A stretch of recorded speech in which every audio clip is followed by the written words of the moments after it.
Hi, everybody. It's Michelle Jackson. I'm here with our November Pen Posse Roundtable, and we have an amazing group of all female writers. We are here to talk about winning, writing, and womanhood. Last month, I had all the men, so I had to, of course, bring on all the women. And so, we're going to be talking about writing, we're going to be talking about womanhood, we're going to be talking about our experiences as published authors. We are live, so you can, without a doubt, drop your questions. We do ask that you go and log into our StreamYard link. I'm going to put something up on the screen so you can see it. Once you do that, we can see your questions and put those questions on the screen. And so if you have any comments, if you have any questions, please don't hesitate to drop those questions in and we're going to get to them. But for now, we want to put all of our authors on the screen, our writers on the screen, so that you can get to know them. Hi, ladies. Hi, ladies. Hello. Hi, Michelle. Hello. Ladies. I'm loving this pen Good posse. It's so morning. big and beautiful. So we're going to be talking about writing this morning, and I have a group of writers with us. And like I said to everyone, you can drop your comments in the chat. You can add your comments, your questions. We're going to get to those. But for now, we want everybody to get an opportunity to talk a little bit about themselves. First, though, we want to lay out what this is all about. The pen posse is something that the Black Writers Workspace created a while back. It is an opportunity to learn from writers who are doing it, people who are self-publishing, traditional publishing their books, people who are blogging. All of us are passionate about writing, right, ladies? We're all passionate about writing, and that's why we are here for 2 hours. You got us for 2 whole hours, and we're going to be talking about an amazing topic. Oh, wow. Let's see. What do we have? We're going to break up this session into three areas. First, we're going to talk about womanhood. Okay. And that's who are we as Black women writers? We're going to be talking about the legacy of Black women writers and our impact on the industry. Then we're going to talk about winning. What is winning? What does winning look like?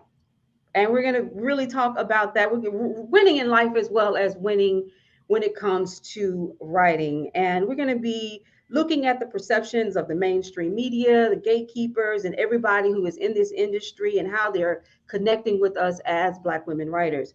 And then we're going to talk about writing. We're going to talk about publishing, how you guys are publishing your work, how are you marketing your work. And so that's going to make this just a full 2 hours of really digging in and making sure that when the people who are out there walk away from this roundtable, they've learned a couple of things. First of all, they understand, how to write a book and the experiences that we are learn about. They're going to also learn about the experiences that we're having as Black women writers. And so we want to make sure that everyone walks away with something and that they are inspired to continue to write. So for the audience, drop your questions. We can see them. Be sure to go to StreamYard first. You can view this on YouTube. So subscribe to our YouTube page at BWW, Black Writers Workspace, Michelle D. Jackson. You can also find this link on author Michelle D. Jackson dot com. You can go there, which is my website. Go to podcast. It gives you a link. But you can also find me on Facebook at author Michelle D. Jackson, and you can see this actual pen posse. Now, everyone, take about 2 minutes, and I want you to tell us about yourself, and then I want you to answer a very important question for me, and that is, I am dot dot dot, and I write because dot dot dot. So let's start with you, Sherelle. Hi, I am Sherelle Yarbrough, and I am a proud mother of three beautiful girls. I'm an author, a creator, a visionary, a comedic yogi in training, and an IT professional. And I write because I believe, I'm a firm believer that, of course, words are not only powerful when spoken, but also when it's written. And so that's very empowering when you get to control the narrative. And so I write for my culture, in essence, because, those ancestors born into bondage weren't allowed to or didn't know how to. And so it's an invigorating feeling to allow myself to be able to be used as a vessel to convey stories, whether it's of truth or fiction.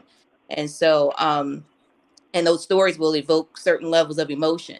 And I find it to be very rewarding to be able to create a space that ignites one's imagination to think beyond this physical realm. And in return, hopefully producing a sense of power or escape in a positive way for that person who's reading out my body of work. So, in a nutshell, that's why I write. Excellent. Tell us about your books. Tell us about what's your genre?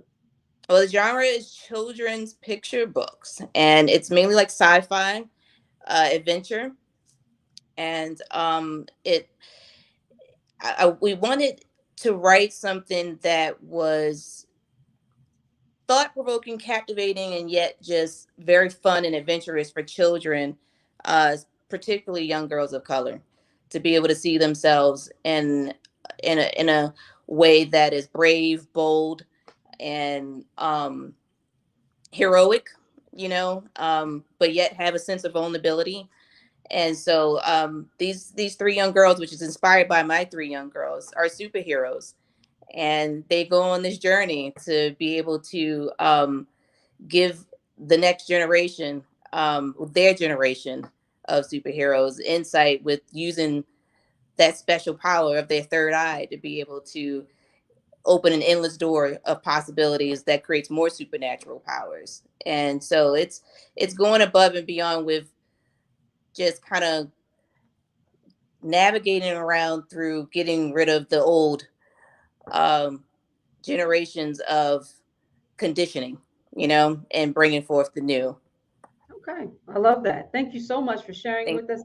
Thank you for being here. We're going to learn a lot from you. We're talking children's books. I love that so many of us are writing because we're trying to empower Yes. other Black women and Black girls. That's so important to us. So thank you so much for being here. DM, talk to us about who you are and give us your I ams.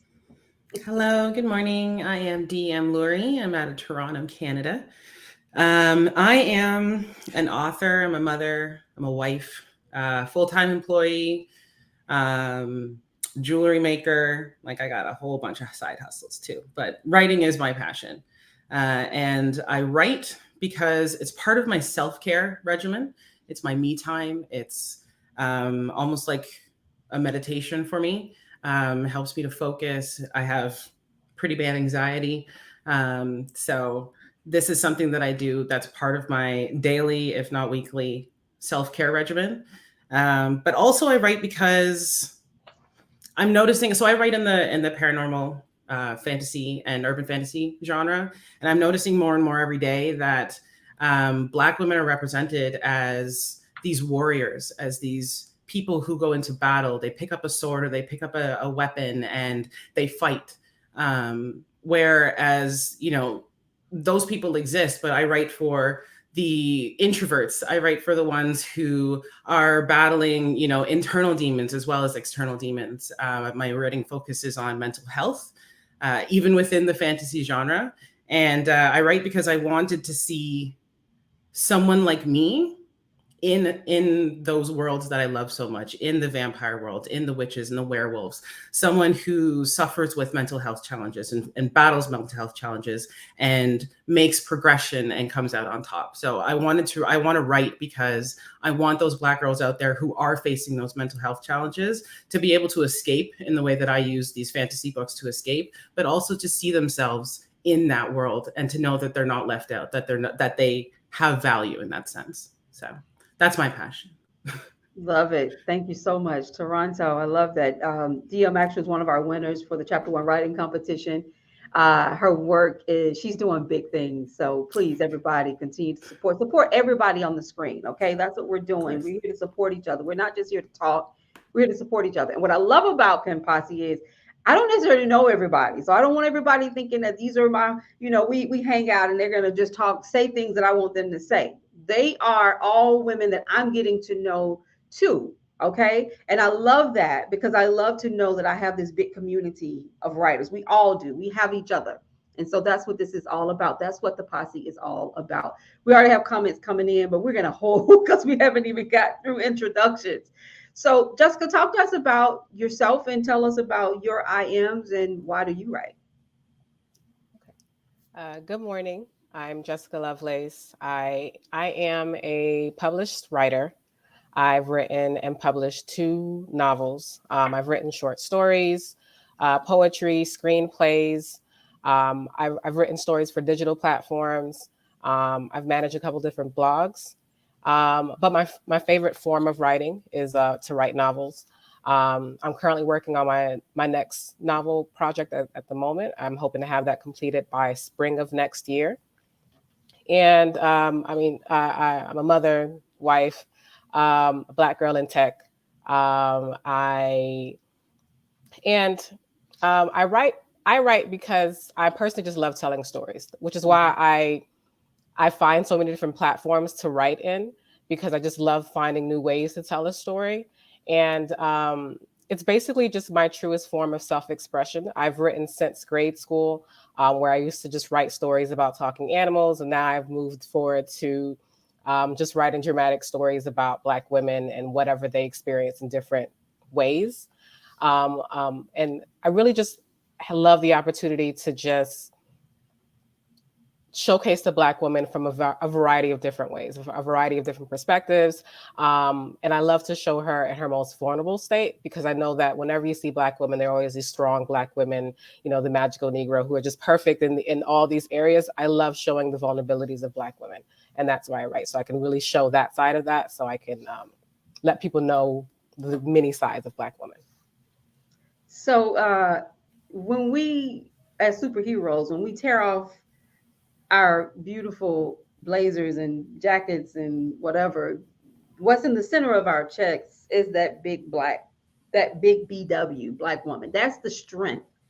That's the heroism. That's our superpower, and it's not to negate anyone else of any other race or any other, it's not, but it does give us it is a superpower that we have. And it's something that we use in our writing. And so we're going to hear that a lot. And I'm so happy that we are, because I want our audience to know that being a Black woman gives us a special power, because we see the world in a different way, because the world has impacted us in a different way. So thank you so much, Jessica. Jessica actually was one of our winners for our best book cover awards. Am I wrong about that? Yeah. I just told everything. So congratulations on that. Thank you so much. Thank you. Is it, I know we've got Kalanda. I can't see the name. So in the center is, give me your name. Olivia. Olivia. Olivia, you look so different. I'm sorry. I'm like, from your pictures, I see you all the time. Olivia, talk to us about, tell us about yourself. Yes, so I am Olivia Shaw Real. I am from the Midwest, and I write Christian fiction and contemporary romance. I have 27 novels and counting under my belt. I write because I believe since a little girl that God called me to what I say are the 3 E's. So entertain, empower, and encourage readers. And I love what DM said about writing for introverts, because I'm very much shy, introverted. And writing is just an expression, for me. And it's the only way that I've been able to really connect with people, beyond my circle and my people. So I feel like writing is like breathing, without it, I can't exist. So, yeah, nice to meet everyone on the panel. 27 novels. 27. Yes. You're telling stories about everything. I mean, we're going to talk about that, because I'm sure you've covered it all. So happy to finally meet you face to face. We've connected on the Black Writers Workspace in one way or another. So it's very, very nice to meet you. Kalanda? Is it Kilanda, or am I pronouncing it correctly? Kilanda, that's correct. Okay, great. Tell us about yourself. I'm Kilanda Wheeler. I am from Baton Rouge, Louisiana. I'm a wife. I'm a mom. I am proudly helping to grow the percentage of Black speech language pathologists. I think we inched from 3% to 4%. And I write because as a practicing speech pathologist doing speech therapy in the schools, we were using books that didn't represent the students that I served and that didn't represent me. I write books that I haven't seen because I want to leave a legacy, not only for my children, but for all of the children that I've been able to pour into as they pour into me. It's so important to have the duality that my series represents. because I have Black protagonists, but also bring awareness and acceptance to differences and disabilities. And so because they are children's picture books, I have the opportunity to highlight and shine on the children that haven't been represented through the illustrations of those apparent and visible differences in skin, in mobility, in the text, in being able to express as best that I can those differences and disabilities that aren't apparent, such as the speech, language, and learning difficulties that I've seen through the span of my career. And so I would hope that I would continue to be able to provide those books that bring that sense of pride to both of those populations, and continue to write books that I wish I had growing up. That's excellent. Thank you so much for being with us. And I live in Louisiana as well. I am in New Orleans, and you're in Baton Rouge, and so it's very, very nice to meet you and to learn from you. So thank you so much for being with us. Alita, can you hear us? Yes, I am. Okay. Hey, Miss Michelle. Hey, ladies. I'm Arlissa. It's nice to meet all of you. So I'm proud of all of your accomplishments. Okay, Arlita, I we're having some problems with your. Can you hear us? We're having some problems. We can't hardly hear you. Um, can you call back in from a more stable line, and we'll definitely give you an opportunity to introduce yourself. Okay. Okay. Thank you. Mhm. Okay, everybody. Once again, I'm Michelle Jackson as well. I'm the founder of the Black Writers Workspace. So my I am is just that I'm a mother, I'm a wife, I'm a writer, I'm an entrepreneur, I'm a nonprofit director. I own two companies. I have a nonprofit called Life Skills. I also started a new platform called directtoauthor.com, which allows us self-published writers to promote our work. I am someone who's always trying to figure out a way to make things easier. I consider myself a serial entrepreneur. Um, I do a lot of work in the tech field as well, trying to make sure that youth in our communities, especially Black communities, understand, learn about tech jobs. These are sustainable jobs, and are passionate about writing. I write because I can't dance, because I can't sing, because I can't rap. I thought I could when I was younger, but I can't. I write because it's the gift that God gave me, and I am going to use it and use it and use it and use it. And so, it was hard thinking about that. Why do I write? Because this is the gift he gave me, and I'm definitely going to use it. So we're going to have a great conversation today. Hopefully we'll get AW back on the screen. We've got some comments coming in. I'm going to take off a couple of things on the screen, so that I can see everybody a little bit clearer. There, you're going to have your names. So for the audience, you are welcome to drop your information, your questions, your comments. Let us know what you feel. We're going to be starting out talking about womanhood, which is important, right, ladies? Womanhood is important. There is a quote from the writer Zora Neale Hurston that says, Black women are the mules of the world. It's actually an excerpt from her book, Their Eyes Were Watching God. Anybody read Their Eyes Were Watching God? That was a must read for me in school. She said, Black women are the mules of the world. Now, Zora Neale Hurston was an amazing writer who wrote some fantastic best-selling novels, but she died poor. So I want everyone on the screen to tell us, how have your life's experiences either validated or repudiated this statement? Black women are the mules of the world. Anybody want to take that? Open your mic up. Let's hear from you. That is a hard one. I don't know if I could take that on, but I do want to. I would think that I would agree with women are the mules of the earth, especially Black women. We throughout history have had to overcome. We not only this is a broad topic. Historically, it's just been harder for women of color, for Black women to achieve, to be seen, to be heard. I was doing research when I was first publishing my book, The EOS Key, about whitewashing of covers, all these beautiful books about Black women, and having white characters on the cover that don't even represent the women that are inside. Having these TV writers and producers for years and years and years, going to these studios and presenting these ideas, and then a year and a half later seeing, and this is a specific story, but year and a half later seeing your story on television under someone else's name. It's we for a long time have been, I believe, kind of set aside. We haven't been given the value that we deserve. And it's only recently that we have been able to have part of that spotlight. We've been able to, get back a little bit of what has been owed to us. In my mind, I think about my mother, and I'm like, that's the hardest working woman that I know.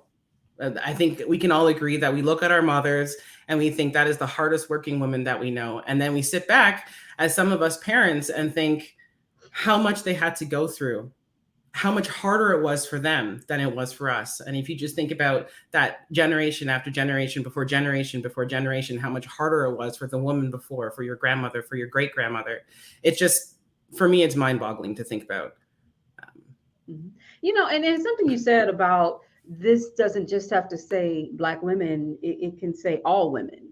And I agree with you. I mean, it's tough being a woman, ladies. It's tough when it's not, it's beautiful. Especially a Black woman. Yeah. Yeah, exactly. I mean, I'm a person who went through corporate world. I survived, 20 years of corporate environment, climbing the ladder, and I mean, having bombs thrown at me, literally, it felt like, throughout that process. And then as a writer, when I look at the books, the writers who have been celebrated over the years, we're still celebrating writers who wrote books 60 years ago. Yes. Because there are still so few Black women writers that are getting the attention that they need around their book. It's growing, it's getting better. And it's not that it's not out there. There are so many talented Black women out there with stories to be told, but for them to get that story into somebody's hands and for it to be seen and recognized and acknowledged, that's the hard part. Yeah. So anybody else want to talk about? Yeah. Add to what DM was saying historically, because that's a loaded statement. Black women are the mules of the earth, not just of one geographical, section. It's the earth, so that's almost putting us in this space of the universe, really. If we're to be seen as the only somewhat human existence in the universe. And so when I did not read that book, but when I saw that question, I instantly went to a mule, and the definition of the mule, and that is the hybrid of the horse and the donkey, and that's one of the most docile animals out there. And so, but that put me into the definition of the context in which she used that mule is, the abused yellow mule symbolizes the mistreatment of the suppression that the character and the women like her faced. And the mule is constantly mocked, and seen as that lowly creature. And so for us as Black women, I mean, you have to look at how we're used, but we allow ourselves to be used. So we could either claim that statement, or we can reject it, and change the narrative, right? I think back to the stereotype of us being looked at as being so strong, like you said, and that we can take on anything. We can harvest all this pain. And that took me back to the so-called the father of modern gynecology, J. Marion Sims, who performed experiments on enslaved Black women. And he did that because they could take the pain, and I'm not even going to use anesthesia. I'm just going to do it. And that's so invasive. And imagine the level of pain that those enslaved women went through. So being the mule, like DM said, that's historically, and it's been ingrained and conditioned into us as generation. It's almost like a generational curse that needs to be broken, and that's a part of another reason why I write the stories that I write. Because we are vulnerable. And when you look at recent studies out there that are surveyed the society compared to white girls, black girls are from age 5 to 10. The perspective from the society is that black girls need less protection. Black girls need less comfort, less nurturing. They know more about adult topics. And so it's time to change that narrative and not succumb to the victimization. Oh, I love that. I love that. We need less. We are just strong.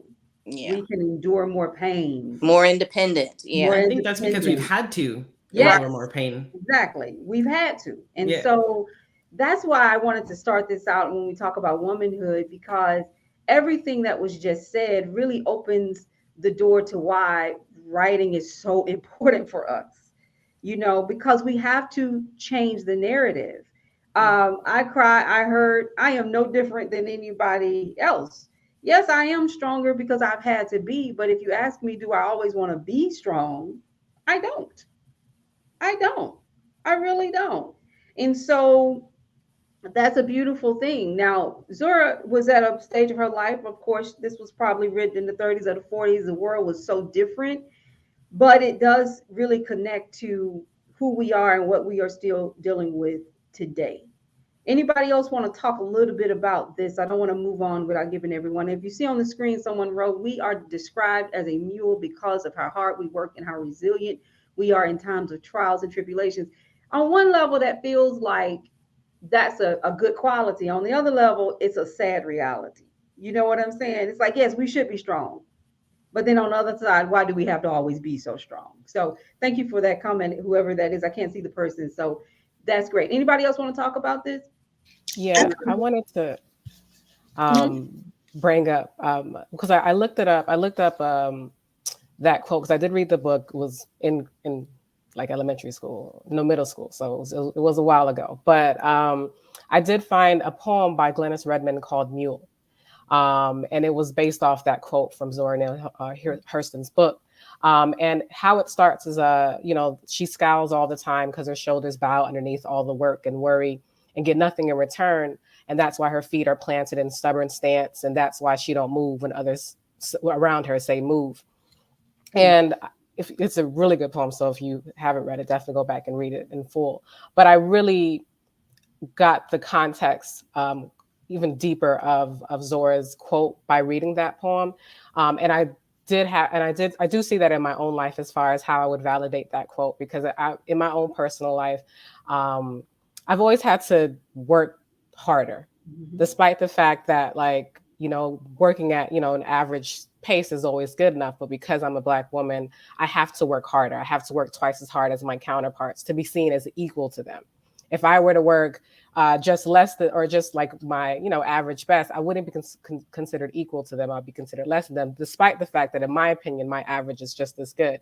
But because I'm a Black woman, I have to showcase all of my talents just as much, or definitely quite more.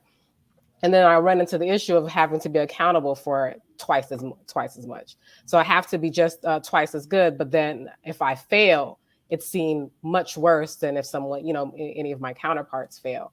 So it's always just this added pressure of having to be the perfect woman in any space that I am, the perfect Black woman in any space that I am, to make sure that I'm seen and represented properly. So I definitely understood that quote when I read it, and then again when I kind of dug deeper into it to really understand the meaning behind it and the context behind it in my own personal life. It's like you read it and your first thought is, this isn't true.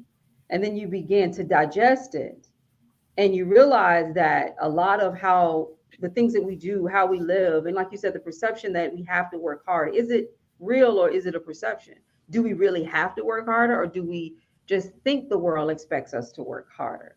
There's so many things there. And then, as you said, as you was talking, I thought about this whole journey of writing and how how our feelings about having to work harder at everything has impacted our ability or inability to publish and write these books.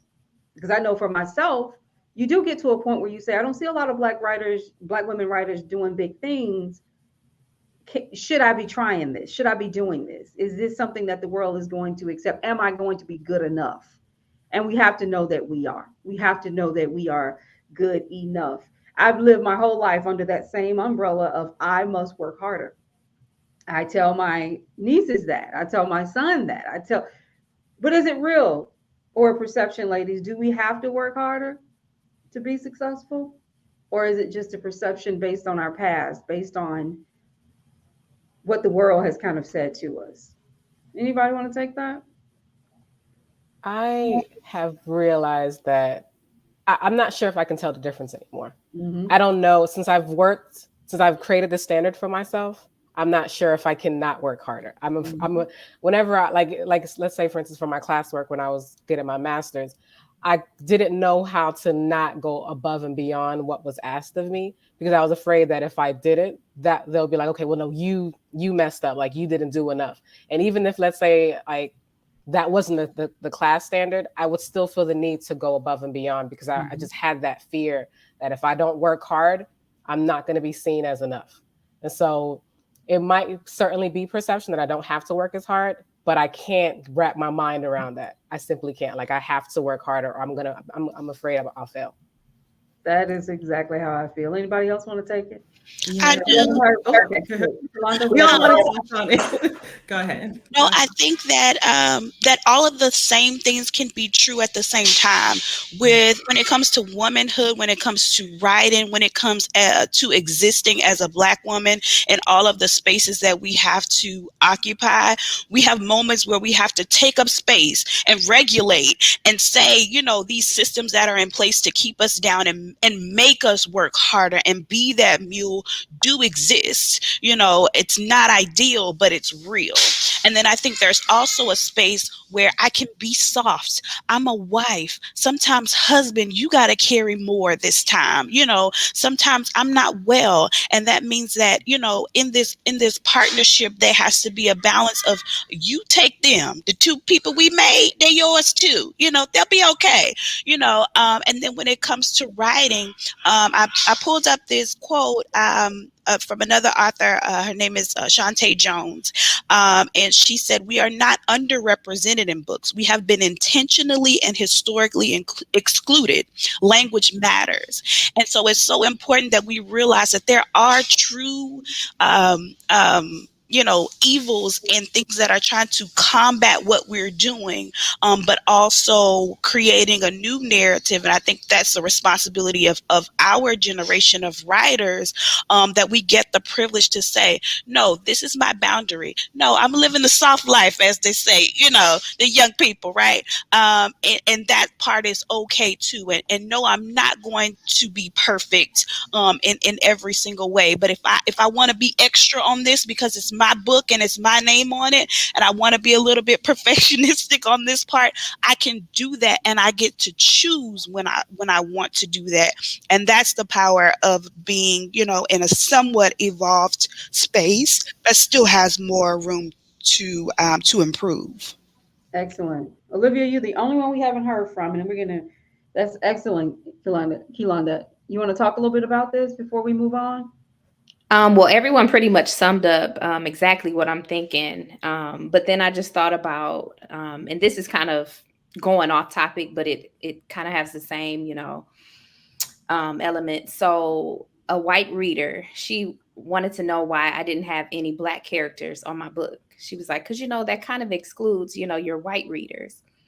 And then I said, well, look at all of the books with white characters on them. You know, I'm not asking those authors to change up their writing or to change up, you know, the aim of their book.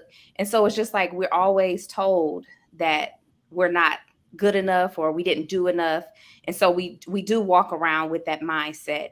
And it's both a reality and it's something that we should definitely try to change. And I feel like, you know, what everyone else pretty much said.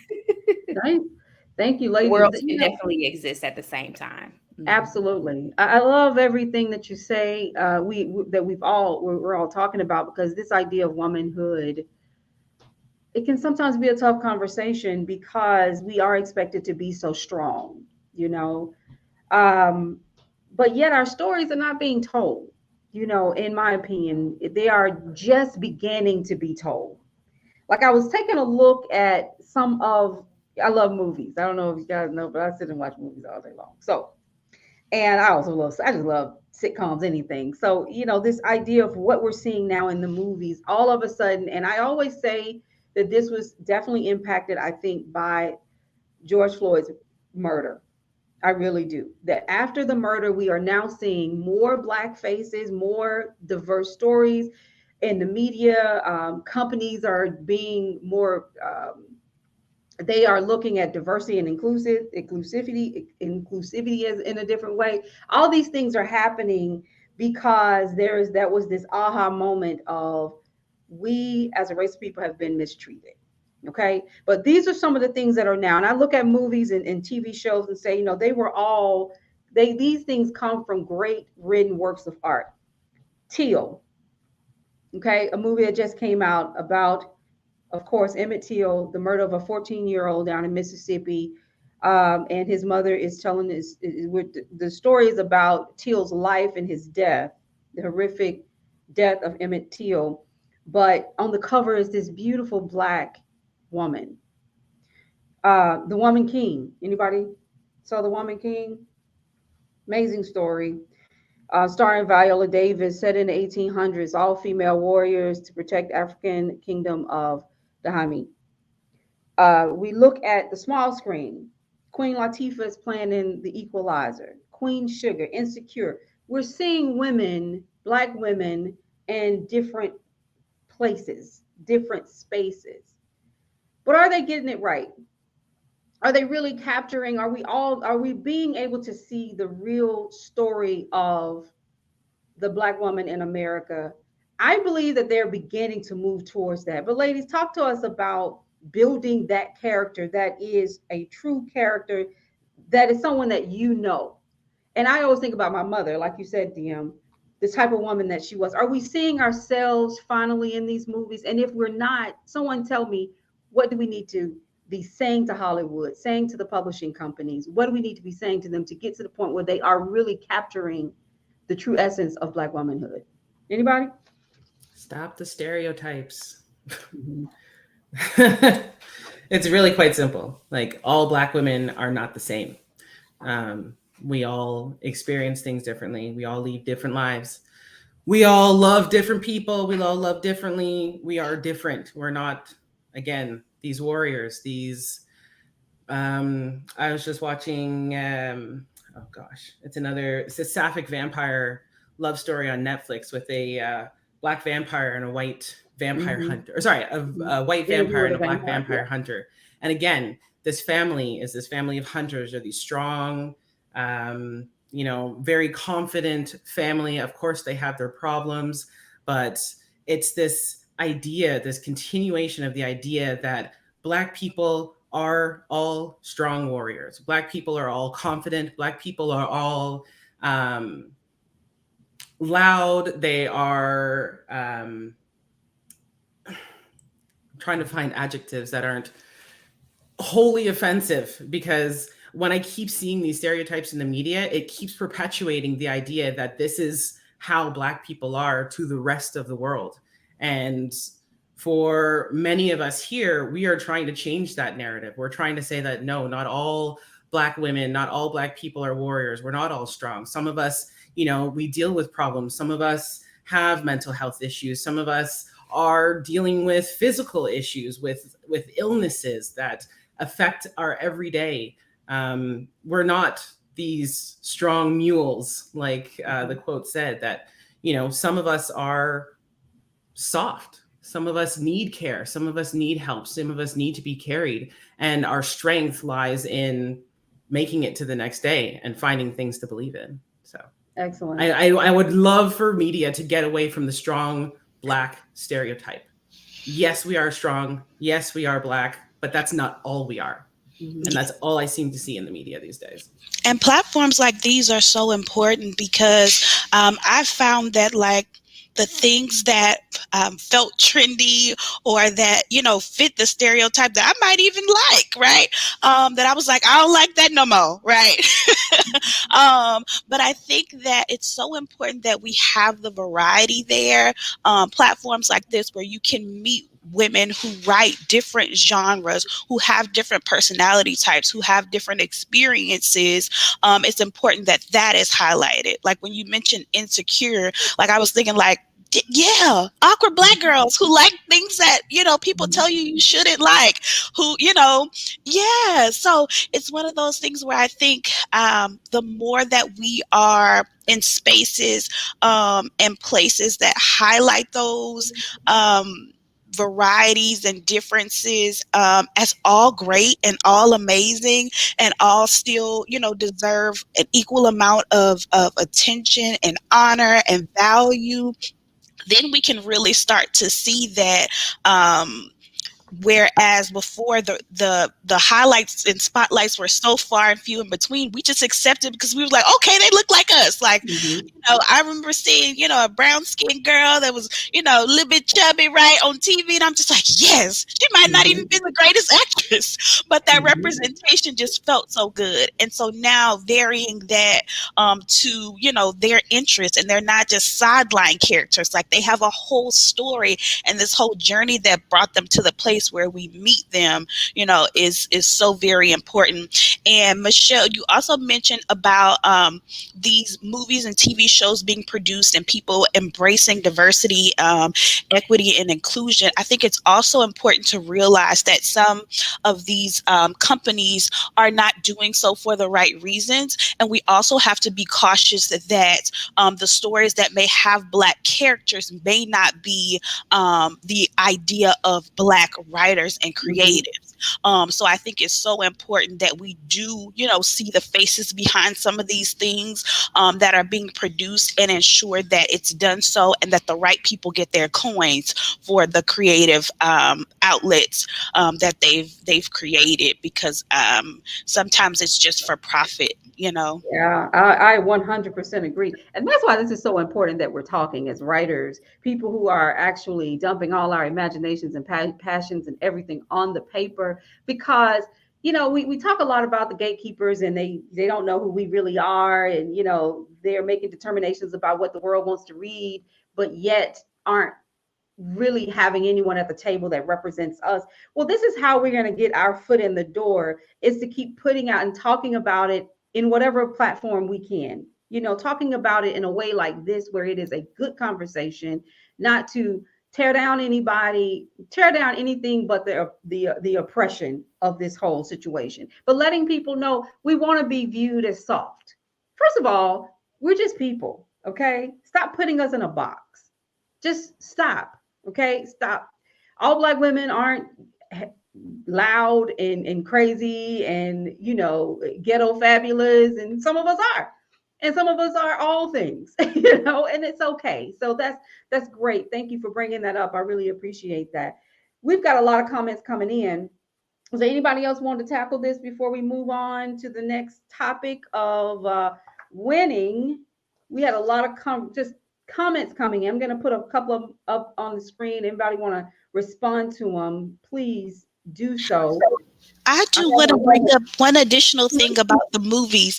My husband and I often have this conversation that, when it comes to like, okay, we want to move away from like strong Black, everything's so serious. Like, can we just have fun too? Like, I think, sometimes our counterparts get to have just like a silly comedy movie or, this romance, or maybe, we're into thrillers and we want to experience some suspense too. Like, I think it's so important that we do get those spaces to just enjoy life. There's Black joy too, outside of being strong or being so serious or having to be so studied and poised and gracious and respond to everything just the way that it is, and to be palatable for the rest of the world to receive and know.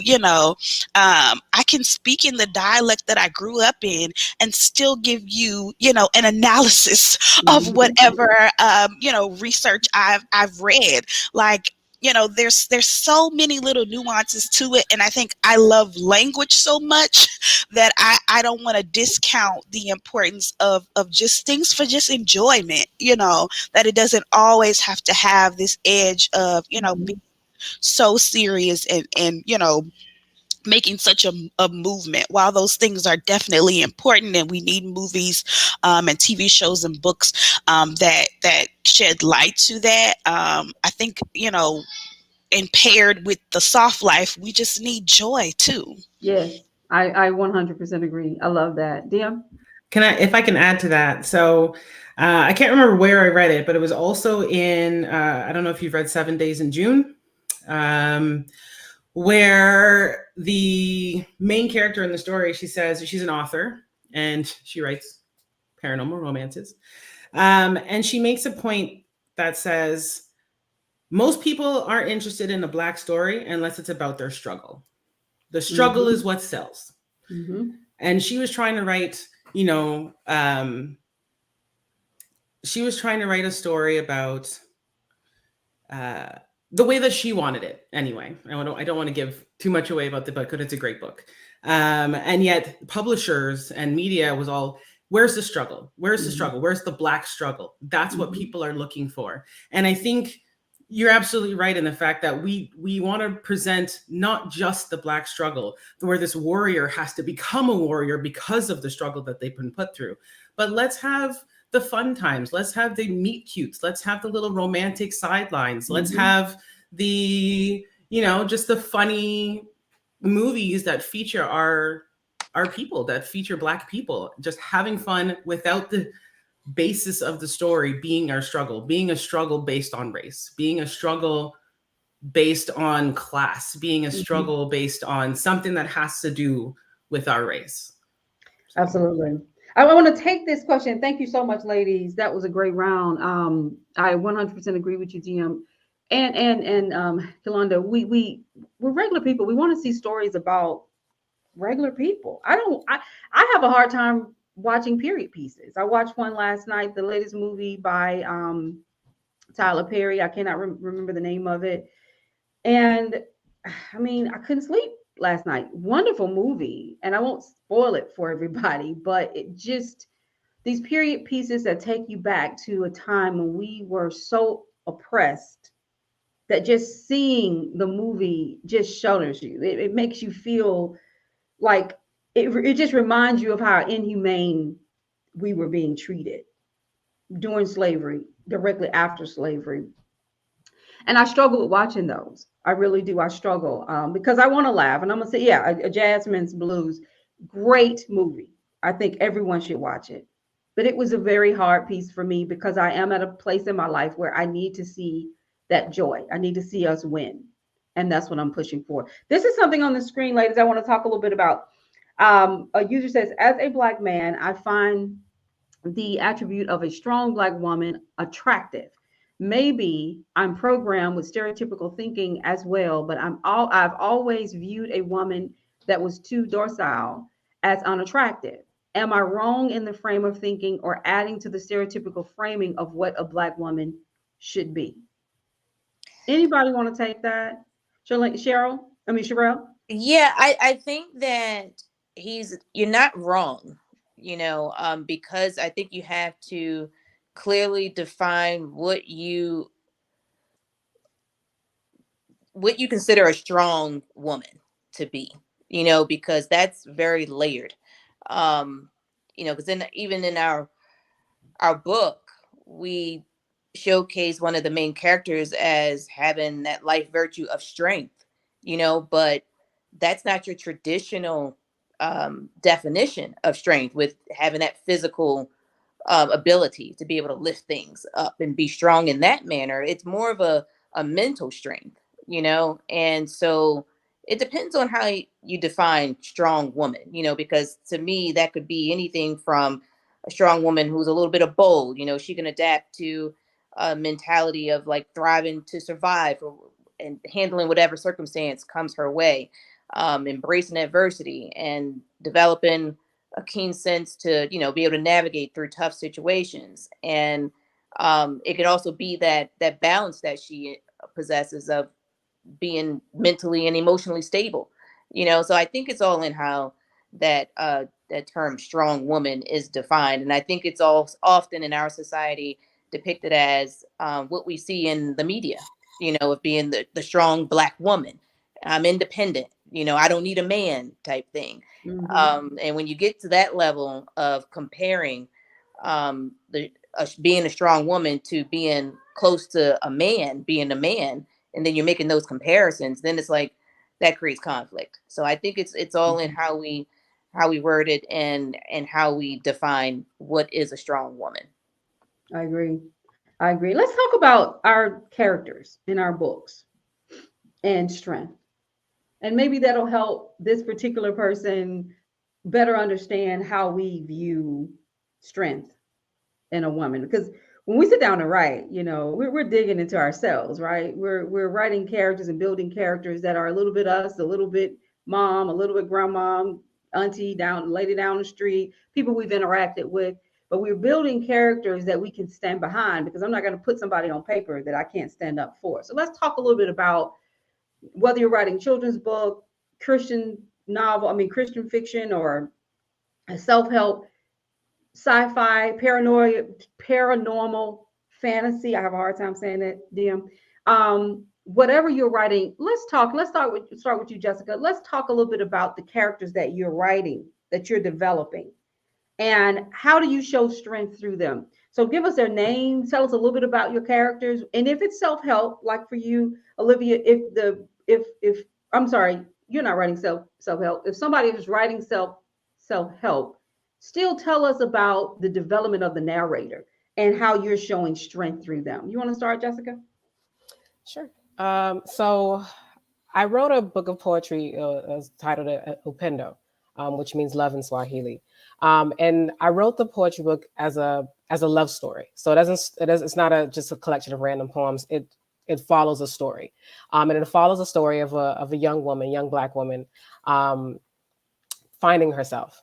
And at the same time, it also has a story of a suitor who wants to be with her, but she pretty much friend zones him. So he's trying to kind of win her affections, but she's also trying to navigate that I want a bad boy type of relationship. So she's trying to do that, but he's a good guy trying to win her affections. But what I wanted her character to be, and what I wanted my readers to get from her when you read her short poems, is to see that she had her own issues that she was kind of working through. So that idea for what, like, wanting that bad boy was mainly because she just really failed to really understand her worth.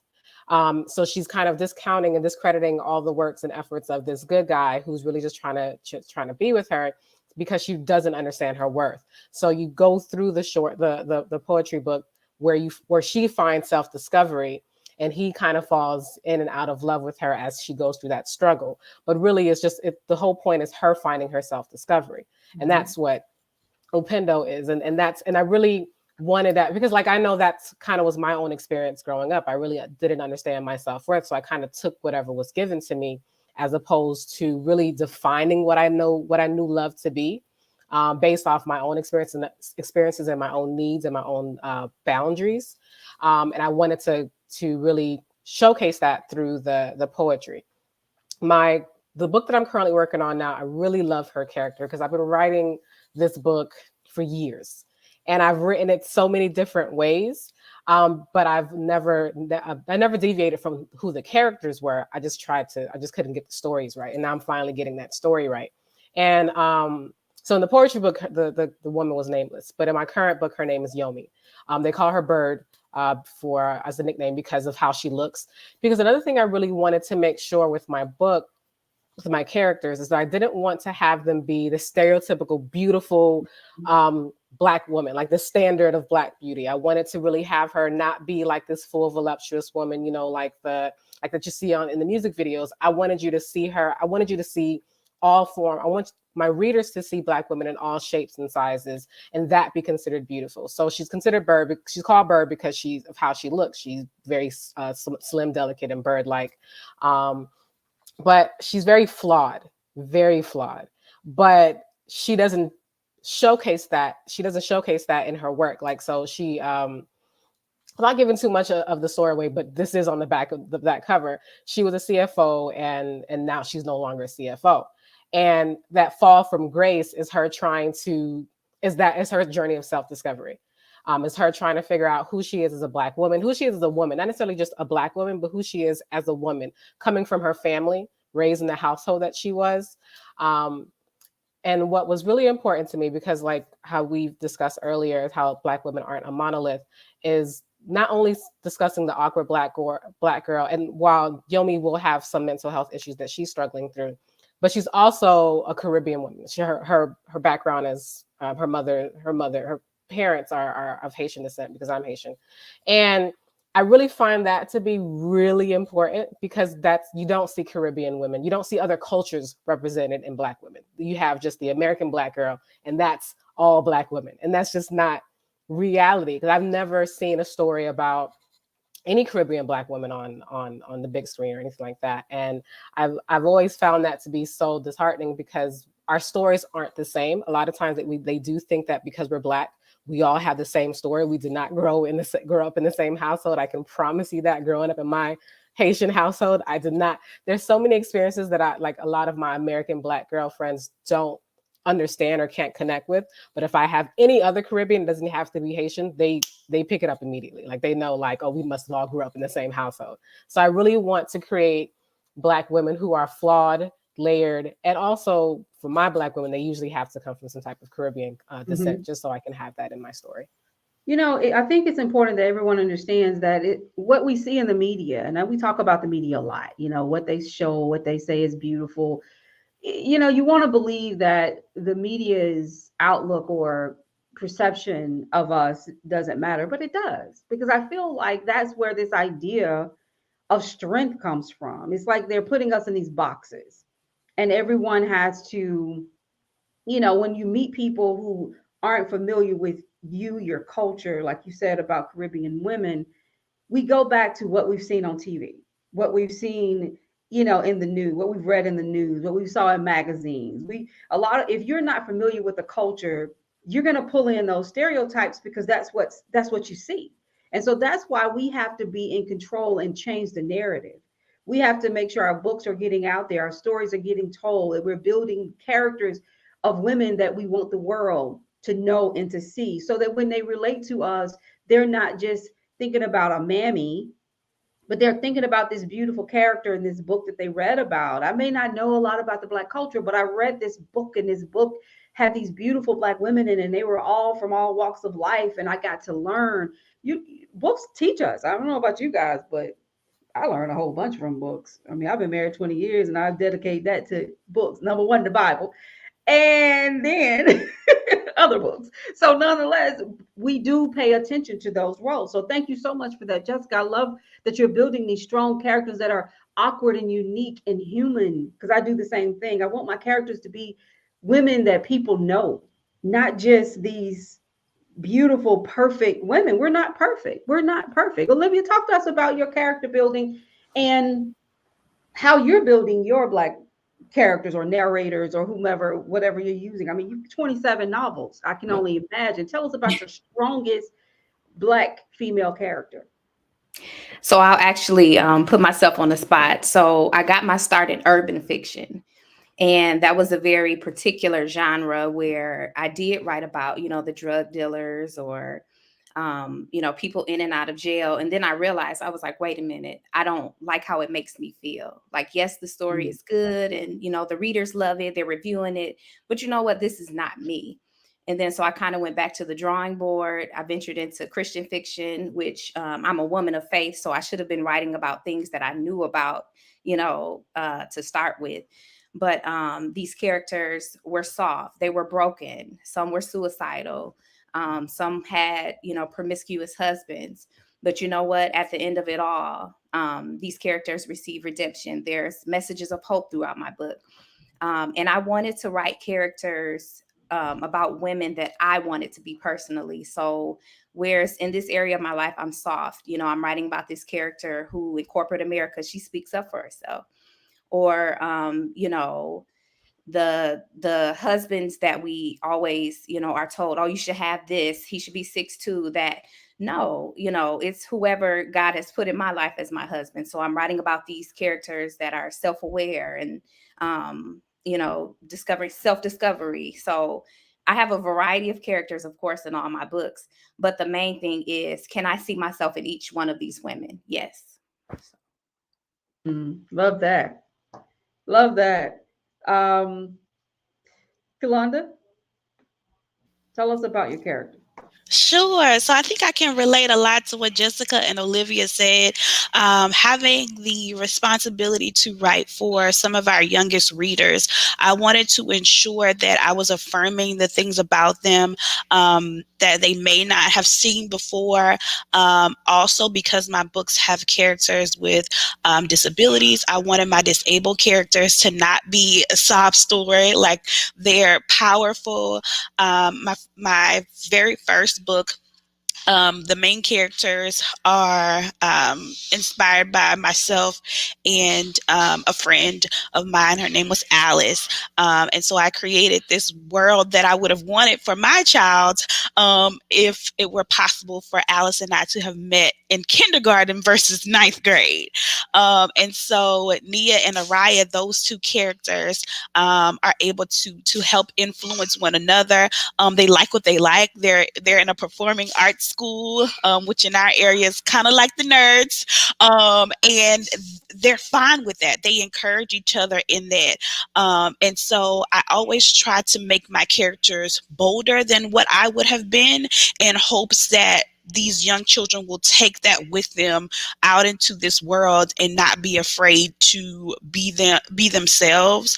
I also wanted to ensure that that kindness, that softness that I see in my own child, that she's not afraid to keep that, because, you know, again, there's this battle of like, here's who I am naturally and how, you know, God made me to be.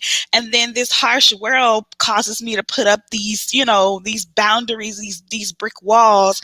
And then when the people come along who deserve it, they can't get the real me because now I have this, you know, this facade. So it was really important for me for them to be different in that way. And also with the second book of the series, Miss Kiki's a Black speech pathologist. Like, that's enough. Like, children need to know that you can exist in this field. This is a career opportunity for you. While you have to, you know, obtain your master's degree, you would have the ability to choose whether you want to work in a school or a hospital or have your own practice and do your own thing. And so that was really important for me to have that character represent that. And also being a recovering perfectionist, as I call it myself, that book tells them, you don't have to be perfect. You can ask for help. You can be in special ed. It's going to be okay. And giving them that. And then the adult women characters that are in my book, while they may be, you know, sideline characters, they're not the main focus of the books. They represent those things that, you know, may be a little bit scary for someone. In my forthcoming book, the main character and his caregivers are his aunt and uncle. And Aunt Dee has vitiligo. She is, you know, so beautiful. She's gorgeous. I mean, illustrator, she's fine. Okay.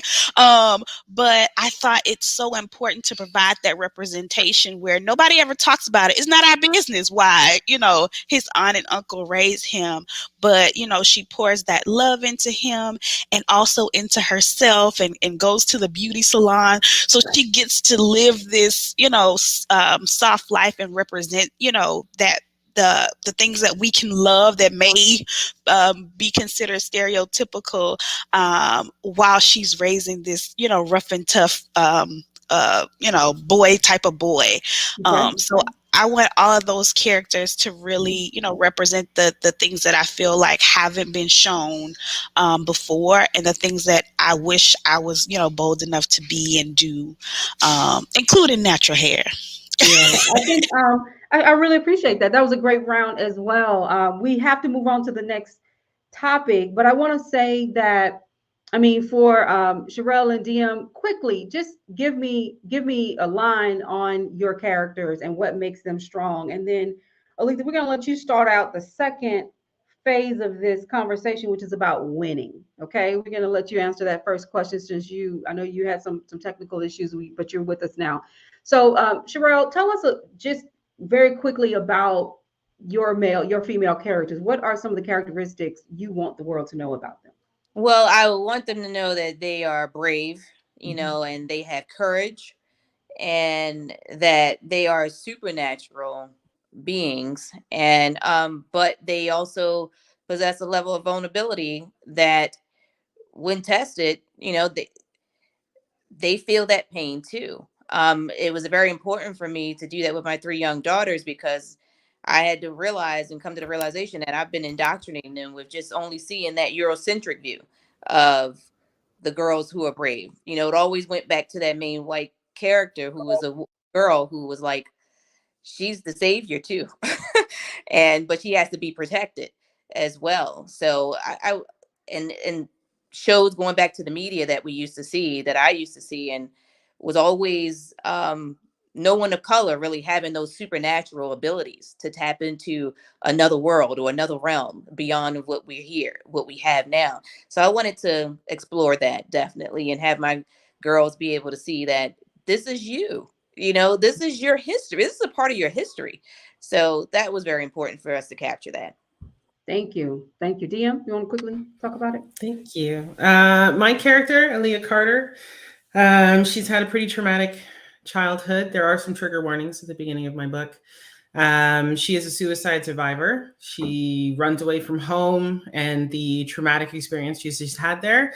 And she meets a vampire who's looking to end his existence. He's been alive for 300 years and he is looking to end his life. And my main character, she starts off, and for a lot of the book, she's very scared. She's unsure about everything around her. She's just discovering that all of this exists. She has very bad anxiety. She is heavily depressed. And the story is more about her journey of kind of accepting who she is as this person with anxiety, as this person with depression, PTSD. She's a survivor. And taking all of those experiences from the trauma of her not liking the way she looks, about her not liking how her clothes fit on her body. When she looks in the mirror, she doesn't see herself. She's not sure who she's looking at. She doesn't feel valued. She doesn't feel loved. And through conversation and, of course, many paranormal instances, she slowly learns to love herself. She slowly learns to look in the mirror and see that maybe she is, the people who are telling her that she's beautiful, maybe they have something right. Maybe she can agree with them. She sees these things. She gains the confidence. She's able to talk about her suicide. She's able to talk about the trauma of her past. And by the end of the book, it's about finding her voice. So the power of her voice. All along, she's felt like she's had no power of her own. And the epigraph actually is from Alice Walker. And it says, the fastest way people give up their power is believing they don't have any. Mm-hmm. And that's kind of been the moral through my book, is someone who believes that they have no power finally finding what that power is within them, both magical power, but also the confidence and the acceptance of oneself and the acceptance of the past, the traumatic past, and knowing that there are things to continue living for and to help others to see that same thing that that she found for herself. So my stories, it doesn't have huge character developments where, they go from being no one to being this great warrior. It's more, she goes from being very insecure and really not loving herself and not giving herself enough value to saying, I'm important. What I want matters. My voice deserves to be heard. and I'm going to make decisions for myself. So it's definitely a character growth. It's a character growth story for Aaliyah. Give us the name again. Someone asked about that in the comments. The EOS key. Okay. Now, I love that. Ladies, we just said a couple of things about our characters that I think are very indicative of how we feel about ourselves and how we feel about women in general. We're building characters that are powerful. We talked about self-discovery, finding self-worth, characters that are self-aware, that are bold, that have a soft life. I love that. We could have a whole pin posse on the idea of soft life because I haven't heard that before. But I like that as women, we're talking about, as Black women, we're talking about moving, not being moving away from the idea that we're so strong, but moving that to the side a little bit and seeing me as just a human and someone who needs help. I love that. We talked about self-love as well. So we're building these dynamic characters. I hope everybody goes out and buy our books, and we'll definitely drop those. Be sure everybody drop your information in the comment area on Facebook or on YouTube so everybody know how to buy your book. So thank you so much for that round. I thought AW was going to be with us, but she's still having technical problems. So we're going to talk about winning in our writing. And what does that mean? What does it mean to win in your writing? For me, it's about controlling the narrative and building characters that people can connect with and people can see that I am not one thing. I am not just a woman, a wife, a mother. I am many things. I am many things. So what does winning mean to you? Anybody want to take that? We're just going to kind of go around about, everybody won't get an opportunity. So just chime in if you want to. I'll start. I think we have a couple introverts on this panel, and that's why we're winning, because we found an outlet. While mine, through the span of my life, has changed over time, I've always found a way to be creative and to shine. And this is a new avenue for that. And so I think it's important to realize that, because, like DM said, we've recognized where our power is and tapped into that.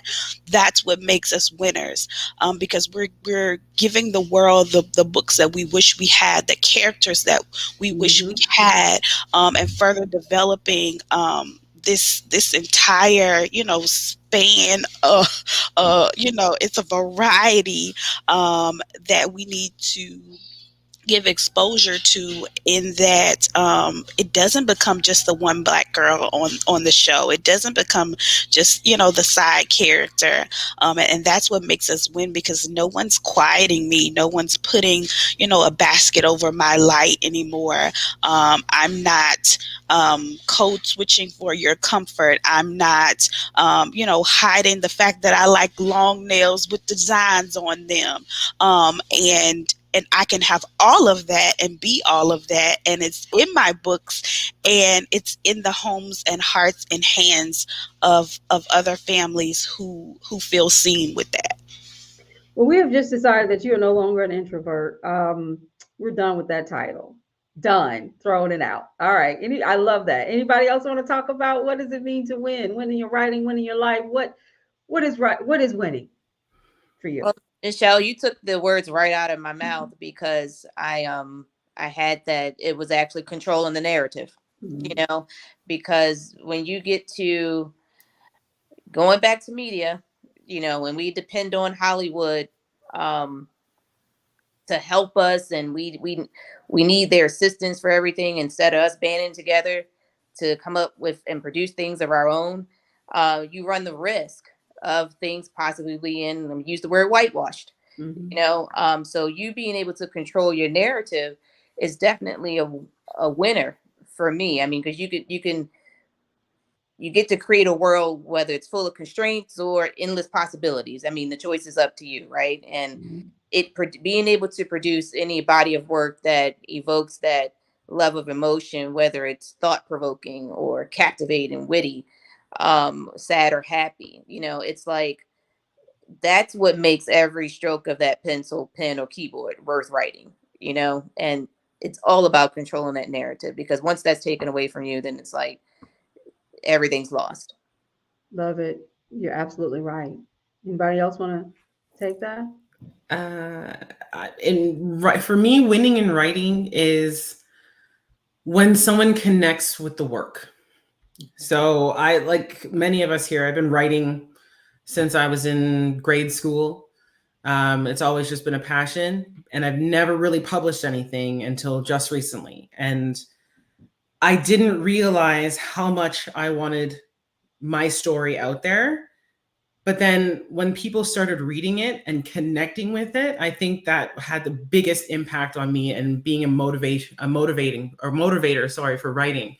When people came back and said, you know what, I see myself in this character. I don't see this a lot.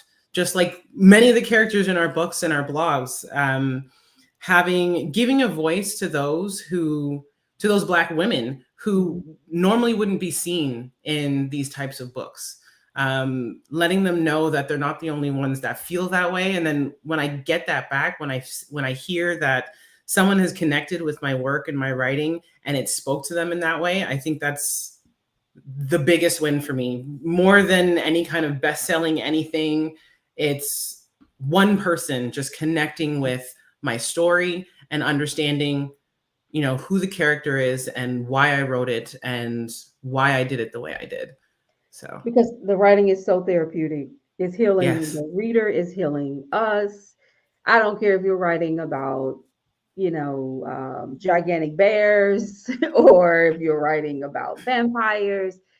The writing is so therapeutic. It helps us to get to the soft life because you can pour out all these things, these stereotypes, these ideas about you and your work, and then you can find yourself. It's like a self-discovery. I know for myself that's exactly, and I feel the same way. If one person reads it and gets it, I feel like I've won. Because there's I so don't much know. story that's out there Yeah.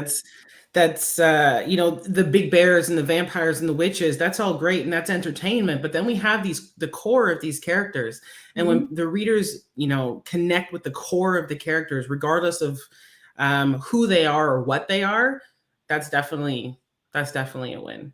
That's a W. Anybody else? I wanted to add, so based off the comment on the screen by Karma's Lyric, I do believe that that's what winning in writing is. Having this unapologetic dedication to writing what you feel is yourself. Like you writing your character the way you want to write her or him, and you just being unapologetically true to yourself and to your character. And I think that's extremely important in writing, because I've had times where I've had publishers tell me, okay, well, I want you to write your character like this. I need you to change this character's name to fit for us. And at that time, being a new writer and publishing, like, all right, sure, whatever, just you tell me whatever you want and I'm gonna do what you tell me to do. Being able to do it unapologetically and be like, no, which is why I actually prefer self-publishing over traditional publishing, because I have so much control over what I do and what I put out. Whereas under traditional publishing, they have almost complete control over everything that you do. And I don't like that.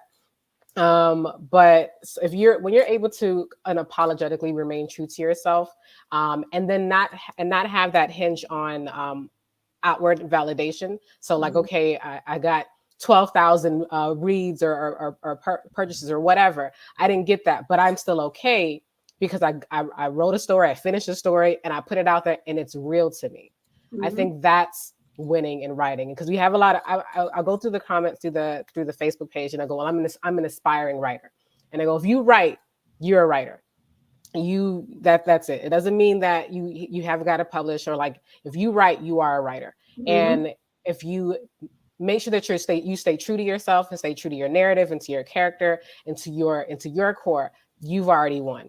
And I think that that's really important, to be unapologetic in what you write. Absolutely. And we're going to talk about the self-publishing piece and the being authentic in the work and being able to own and control that narrative. I love what you said. You are absolutely right. You want to be able to be, you just don't want to have to apologize for everything. When I wrote my first book, I had those moments where people challenged me about certain things. Now, my first character was a white man, and my main character was a white man. I didn't think anything of it. I wrote the book that came to me. And then I had folks to say, why wasn't he black? Well, it was wrong. He should have been black. And it was just like, you know what creativity is, there are artists who just literally throw paint on the wall and say it's art, and it is, because if they perceive it as art, it's art. This is our craft, and we choose to do it how we want to, and you don't want to be controlled. You don't be a puppet in this, because then how authentic is that? If I only write the characters that you want me to write. And so I love what you said. We have a lot of good comments coming in. Anybody else want to continue to talk about winning? We've got another couple of minutes on that before we talk about publishing, and then we're going to go back, Jessica, to your comment about self-publishing, and we'll talk a little bit about that as well. So anybody want to talk about winning? What is winning to you? I was just going to say, as writers, we have to be vulnerable. We're putting our work out there. This is from the depths of our heart. So just being vulnerable, and ladies, just the fact that we're writing, we're putting our work out there, that's winning in itself, because there's so many people sitting on so many gifts, so many ideas, so many books. I hear people say all the time, I want to write a book, but I don't know where to start. Or people won't read this, or people don't care what I have to say. But the fact that we've actually acted on that and put our work out there, we're vulnerable, we're receiving reviews, good and bad. That's winning in itself. So I applaud you, ladies, and even those who are streaming, who are writing or wanting to write. Being vulnerable in your writing, in your craft, in your gifts, in your work, that's winning in itself. Absolutely. I love that. And it's coming on the screen. Winning in writing is finishing and publishing. I love that, because the process in itself is not easy. Publishing a book, writing a book, organizing your thoughts, understanding your characters, building your character profiles, knowing what you want the reader to feel about the book, to learn about these things are not easy. I know a lot of people are publishing, but it just, beginning it and ending it is the win for me as well.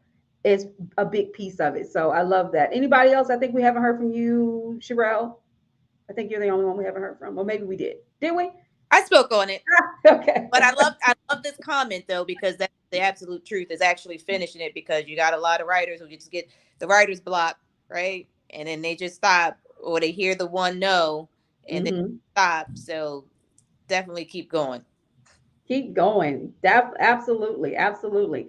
We have a couple more comments coming in, but we're going to transition, since we've talked about winning, and I think we all feel the same way about this process. It's getting the work done. It's touching, even if you're touching a few. I mean, if you touch many, if you become a best-selling author, great. You have definitely won. Nobody's against that.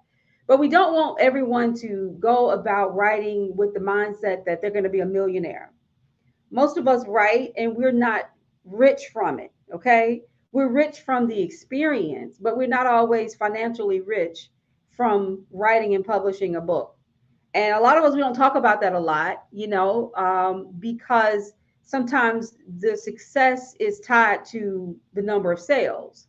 You're only successful if you sell X number of books. Well, I don't see success that way. I don't think you ladies see it that way as well. So a lot of us, we're not millionaires from this. A lot of us are not even $1,000 heirs or $100 heirs. Some of us are getting checks from Amazon for 59 cents. It happens. Okay. So if you're out there writing, know why you're writing. If you're writing to get rich, then know that this is the long game. Okay. This is the long game to that. If you're writing to help heal yourself, the community, if you're writing to impact that one person that really is going to take what you've said and learn from it and grow from it, this is a great thing. I wrote my first book with the idea that I was just going to put it on my shelf. I was not going to market it because it was a bucket list thing. I want to write a book. I wrote it. My husband was in Iraq. He came home. He saw it and he said, no, we're going to market this. And I started marketing it. And if it wasn't for him, it literally would have been something I did and just put on the shelf, because it was just me pouring out what I felt. Instead of my book sold several, a couple of thousand copies, and I was able to win a couple of awards. It was great. But I don't want people to get caught up in the idea that winning is about, the money, and that every writer is wealthy. To all y'all kin folks out there who think you guys are rich because you wrote and published a book, I'm just letting you know. Most authors are broke. So that's great. So we're going to transition to talk about publishing, but we've got a couple of comments. I want to put them up on the screen. So winning for me is constantly evolving, but at the stage of my writing, it's completing a project and breaking through barriers of fear and downplaying and dismissing my gifts and talents. Absolutely. Absolutely. Winning is getting to that point where you say, yes, I did this. I did it. Now, we do want you to do it well. We want you to do it well. And we're going to talk about that as well. Someone just really co-signing on Jessica on what you said unapologetically. That's how you need to write. Um, love that. My drive is connection, and yeah, absolutely. We want to connect with those readers. That's it. That's really important. And so we're going to talk about publishing now because I think that's a big piece of this. We've talked about womanhood. We've talked about winning. Now we're going to talk about writing and publishing and those experiences because I feel like, one of the things on the Black Writers Workspace that we focus in on is making sure that people know what resources are out there. So we do want to dig into that. Uh, and I'm going to be putting up some of the comments, continue to put up some of the comments on the screen. There was a question about writing, and I want to go back to it. I'm not sure if the person is still listening. It was a while back. But and to those of you out there, thank you so much for sticking with us. This is 2 hours, but it's very informative. This person said, what are some of the examples of writing practices you all have found helpful for completing intentional projects for publication? What are some of the some of the examples, writing practices? This is a really tough one because many of us do this in stages. So if anybody want to talk about the stage of just preparing to write. So one person talk about preparing to write. And the 27, the person who's published all these books, talk to us about your process in preparing to write and some of your practices. We would love to know about that. Sure. So it depends on the book, of course, because I can get a book, I can be sleeping and wake up, and just have this idea. So I go get my laptop and I'll just flow for a couple hours. Or there's some projects that take, 6 months to a year to write because I'm researching on it or, I'm just going through, okay, what do I want this character to be? What do I want her to look like? What's her job? That kind of thing. So it really just depends on the project and, of course, the author. I have found, though, that you must be a reader to be a writer as well. Mm. And especially if you're going for, now I'm self-published, but if you're going for one of the major publishing companies, it is great to research what's trending. So like for Hallmark or Harlequin, some of their trends are, they're in the Western kind of fiction or, your main character has to be a cowboy. So now I'm researching that aspect. Or, around Christmas time, they like to put pets at the forefront of a book. And so, you're kind of reading about canine companions. So it just really depends on not only the publishing company, but it depends on your genre. It depends on the author. I don't have any specific process. I love to type out my words and I'll just go for a couple hours. I tend to come alive around like 2 a.m., 3 a.m. And, for 4 hours, I'll sit there and get it all out. If I encounter writer's block, I'll put that project aside and, I open up, the possibility of writing an entirely new book. And then I'll go back and revisit that idea. But I draw inspiration from everything around me. There's nothing in particular that kind of just triggers me.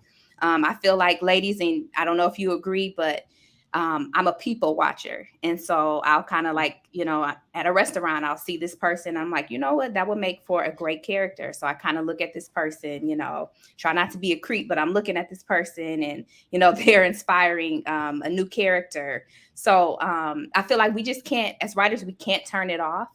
But it's just a matter of being very, very organized, staying on top of your time management, and then also hitting like those word counts. So we know different books call for different novel or word count lengths. So, like I said, if it's a short story, I can spend, a couple weeks, couple months writing it. If it's something that I want, 350 pages or 250,000 words, I'm spending 6 months really developing this character in this story. So, Good. Yeah, love that.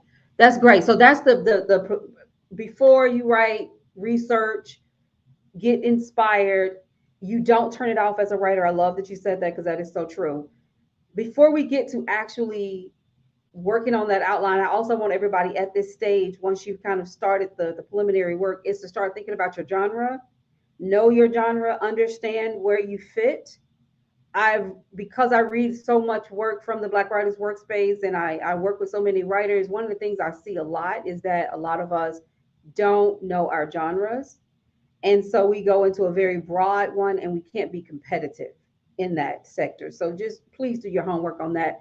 Secondly, it really is knowing your audience. And knowing your genre is also going to help you to know your audience, but know your audience. I am guilty of putting a book out that I really feel like I did not know my audience well. And I can tell you it really hurt my marketing for that book. So know those two things. Anybody want to talk about do you outline for your book? Do you build character profiles? Anybody want to talk a little bit about that? Mm-hmm. I don't do outlines.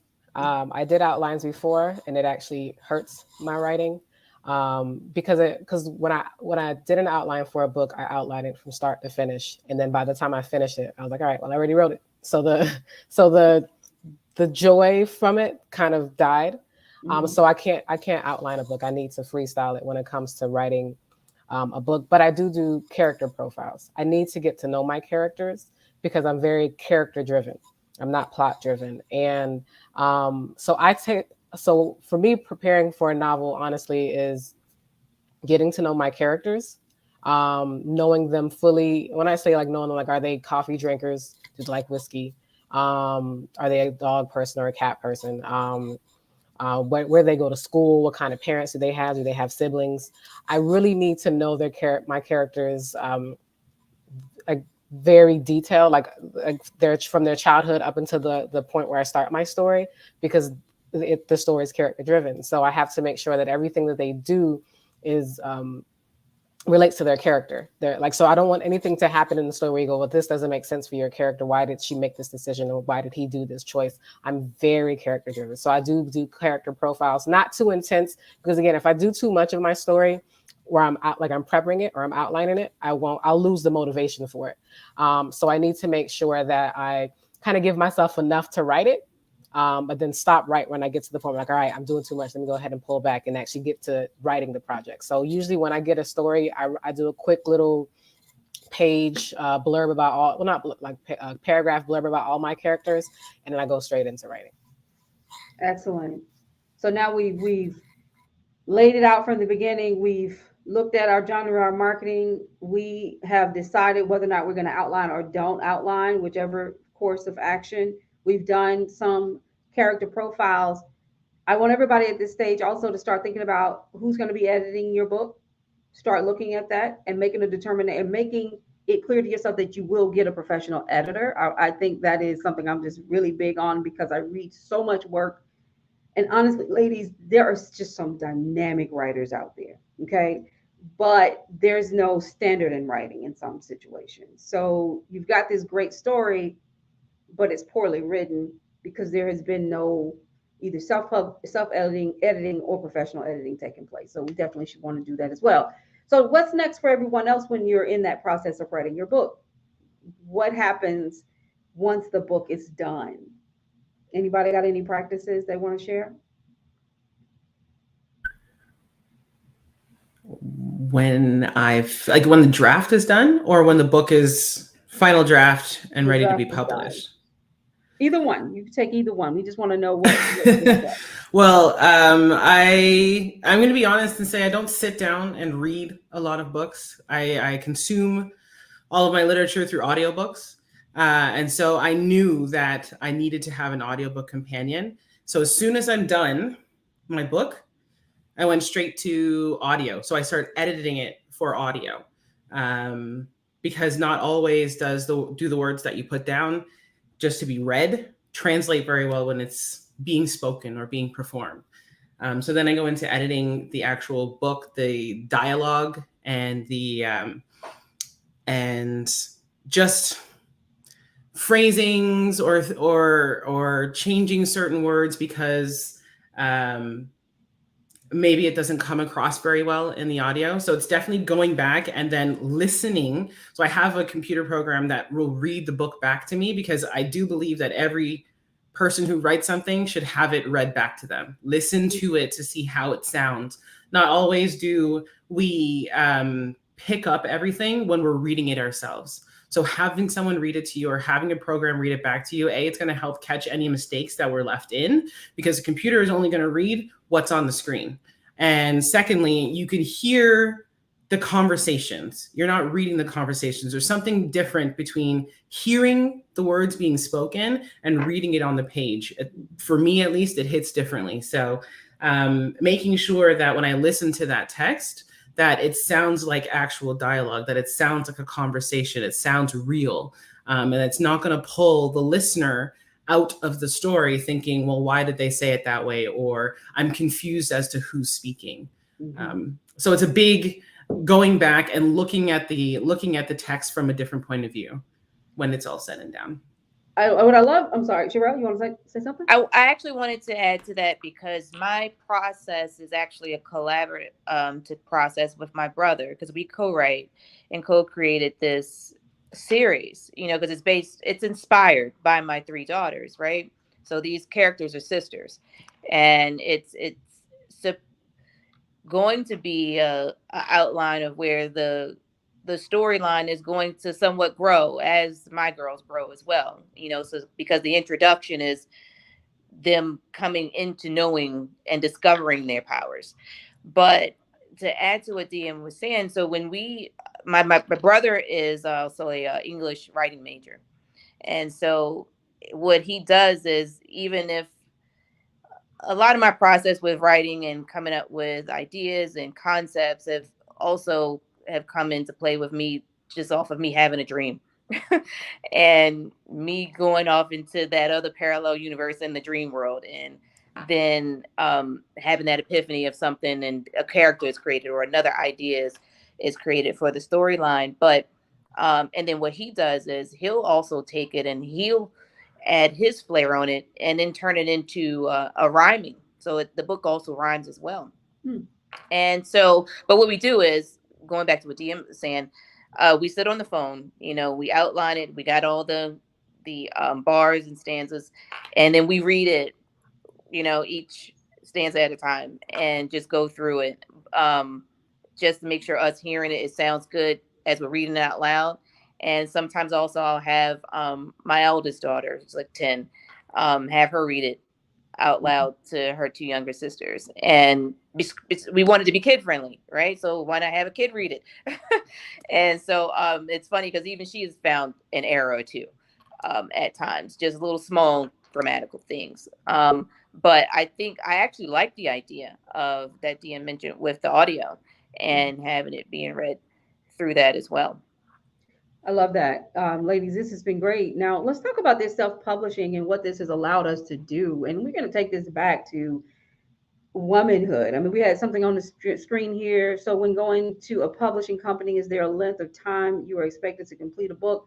I know from just my research that if you are with a publishing company, a lot of times they do like people or like writers who are going to do sequels or multiple books in a series. And so they will ask you to write a book in a certain amount of time. Remember, when you're with a publishing company, they're there to make money, you're there to make money. And so a lot of this has to do with, from my understanding, and I have never gotten a deal, so I don't want to misspeak, but once you get those deals, you then the publisher has to position and market your book to sell it so that they can make back the money they've just basically given you on, as part of that contract. And so, the more books you can put out, it's like anything else. They want you to write more books. If this one is successful, they're going to want you to write more. So will it be a time frame? Possibly so. If you're someone who doesn't want to write on deadline, then you may not want to try to go after those big deals with a big publishing company. Anybody else want to throw in, quickly anything about that? I think, Jessica, you said you had a deal with a publishing house. Mm-hmm. Yeah, it honestly depends on the publishing company. They'll tell you what their requirements are. My publishing company required the book to be complete before they even start the deal. So I had to, and my book was complete by the time I shopped it around. So I didn't have to worry about that. Whenever they had requests, they expected that to be my response to be quick. And so it wasn't like, okay, here's her request. You have like a few months to go ahead and figure that out. No, they wanted a response within a week or so. But it honestly depends on the publishing company. Some publishing companies are okay with you having unfinished work, but they will give you deadlines. Okay, well, we need you to meet by this time frame, but most of the time they're going to want your work to be complete, and then they'll tell you exactly how often they want you to communicate based like through the editing process. So tell me, everybody on the screen, are you self-published or do you have an existing deal with a publishing house? Just very quickly, Sherelle. Yes, we are self-published. My brother actually had started his own publishing company years ago called Throwback Publishing, because he's also authored a young adult novel called Enigma's Child and another children's book called Bruno the Morky. So um, for for me, the process was fairly smooth with knowing that that platform was already exists. Okay. DM.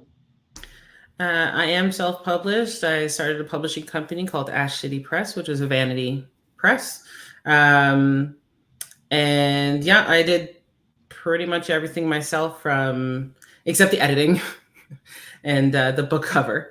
But yeah, even the formatting of the inside of the book, the audio book, I auditioned I saw what ACX wanted to do, and I decided to do it on my own. I produced, directed, wrote, edited,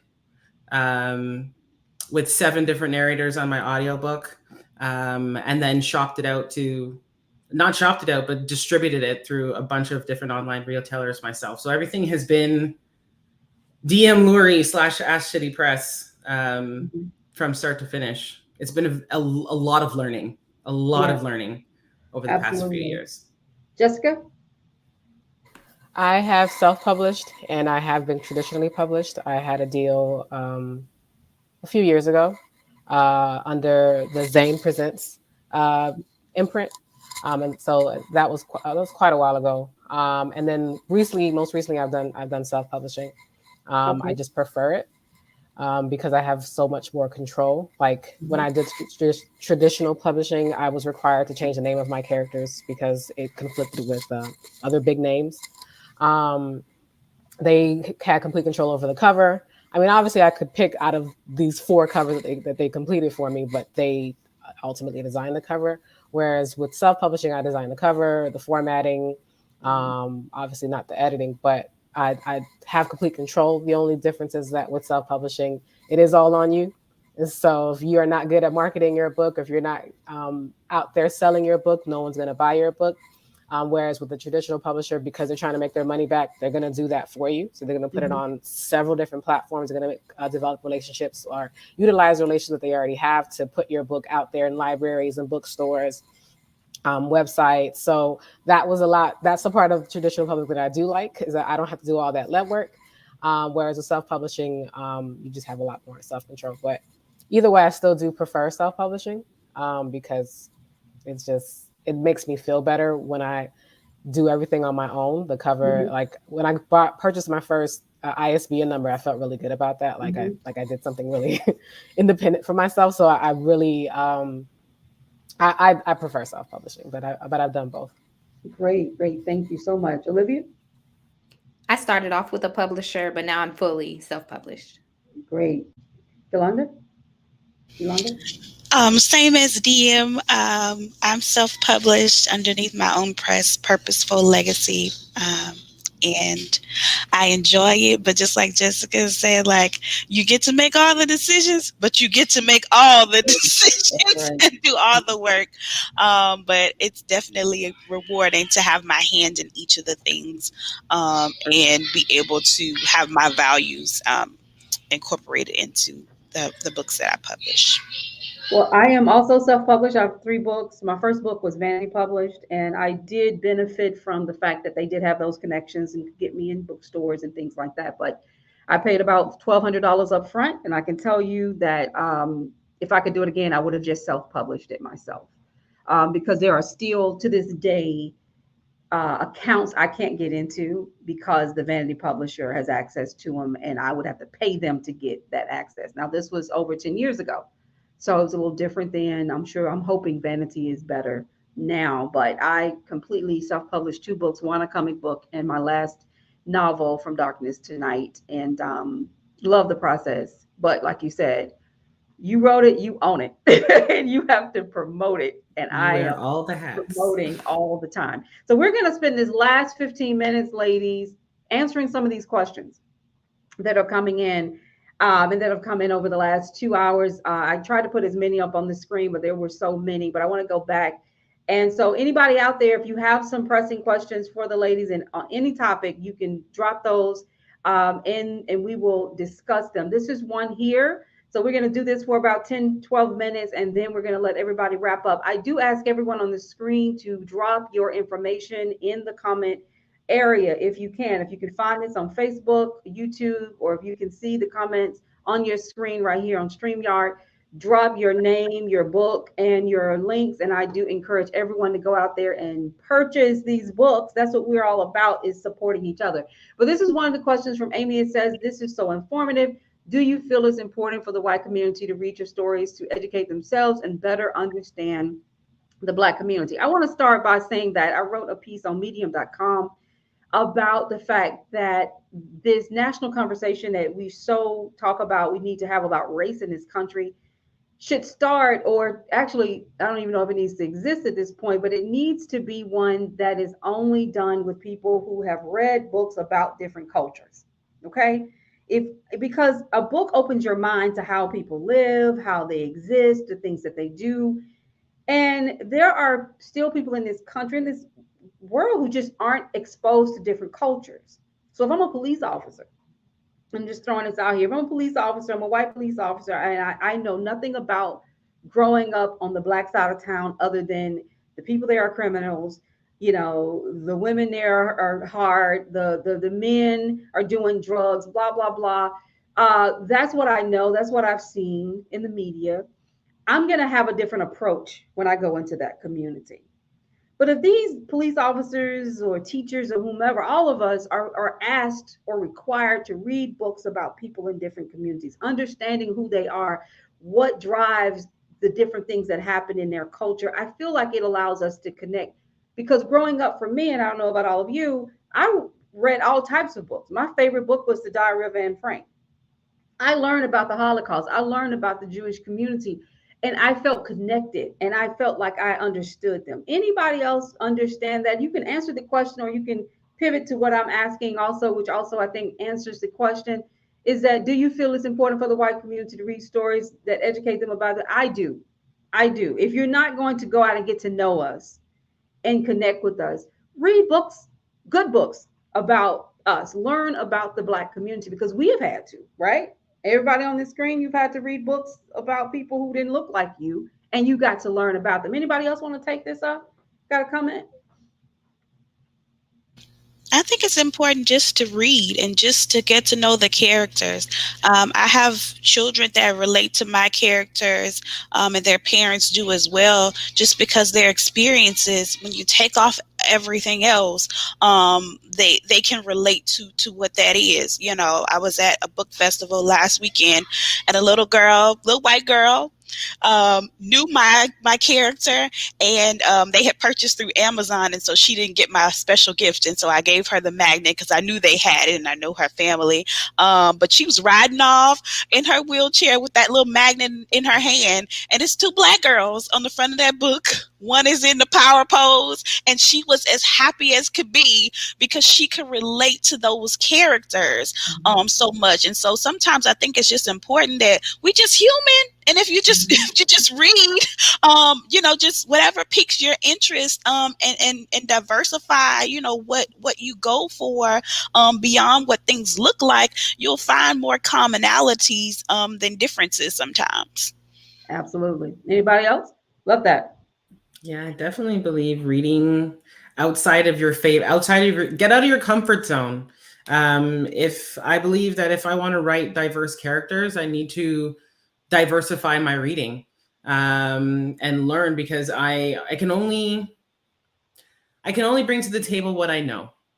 Everything else I learn. Everything else I absorb from the outside world. So unless you're experiencing other cultures, unless you're experiencing or learning about other situations, I don't think you can be the best writer you can be. So yes, it is very important to, or even not even just a writer, just a person in general, to educate yourself, to not be a sheep and not follow what everybody's doing or whatever is saying, but to take the information that you get, whether it's in a book, whether it's online, whether it's on TV, and then find out for yourself. Do the research. Go and find other authors of the same genre, or go and find the source material for that news article.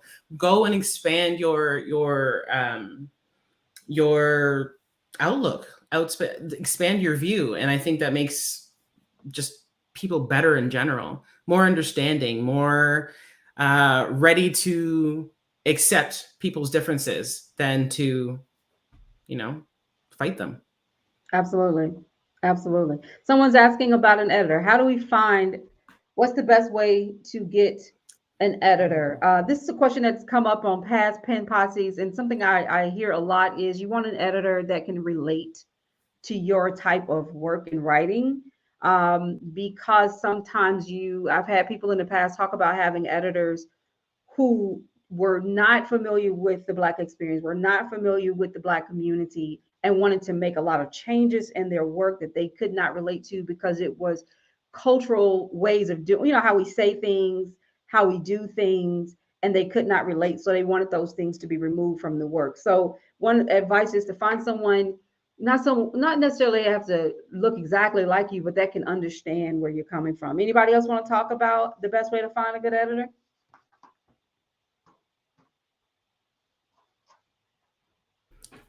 Other than word of mouth, of course, asking your fellow authors, asking your fellow writers, joining writing groups to find out what people are doing. There are so many websites out there. Like in Canada, we have editors.ca, where it's literally just a website, a database of certified editors across Canada. It's listed by genre, it's listed by location, down to language, and if it's a man or a woman.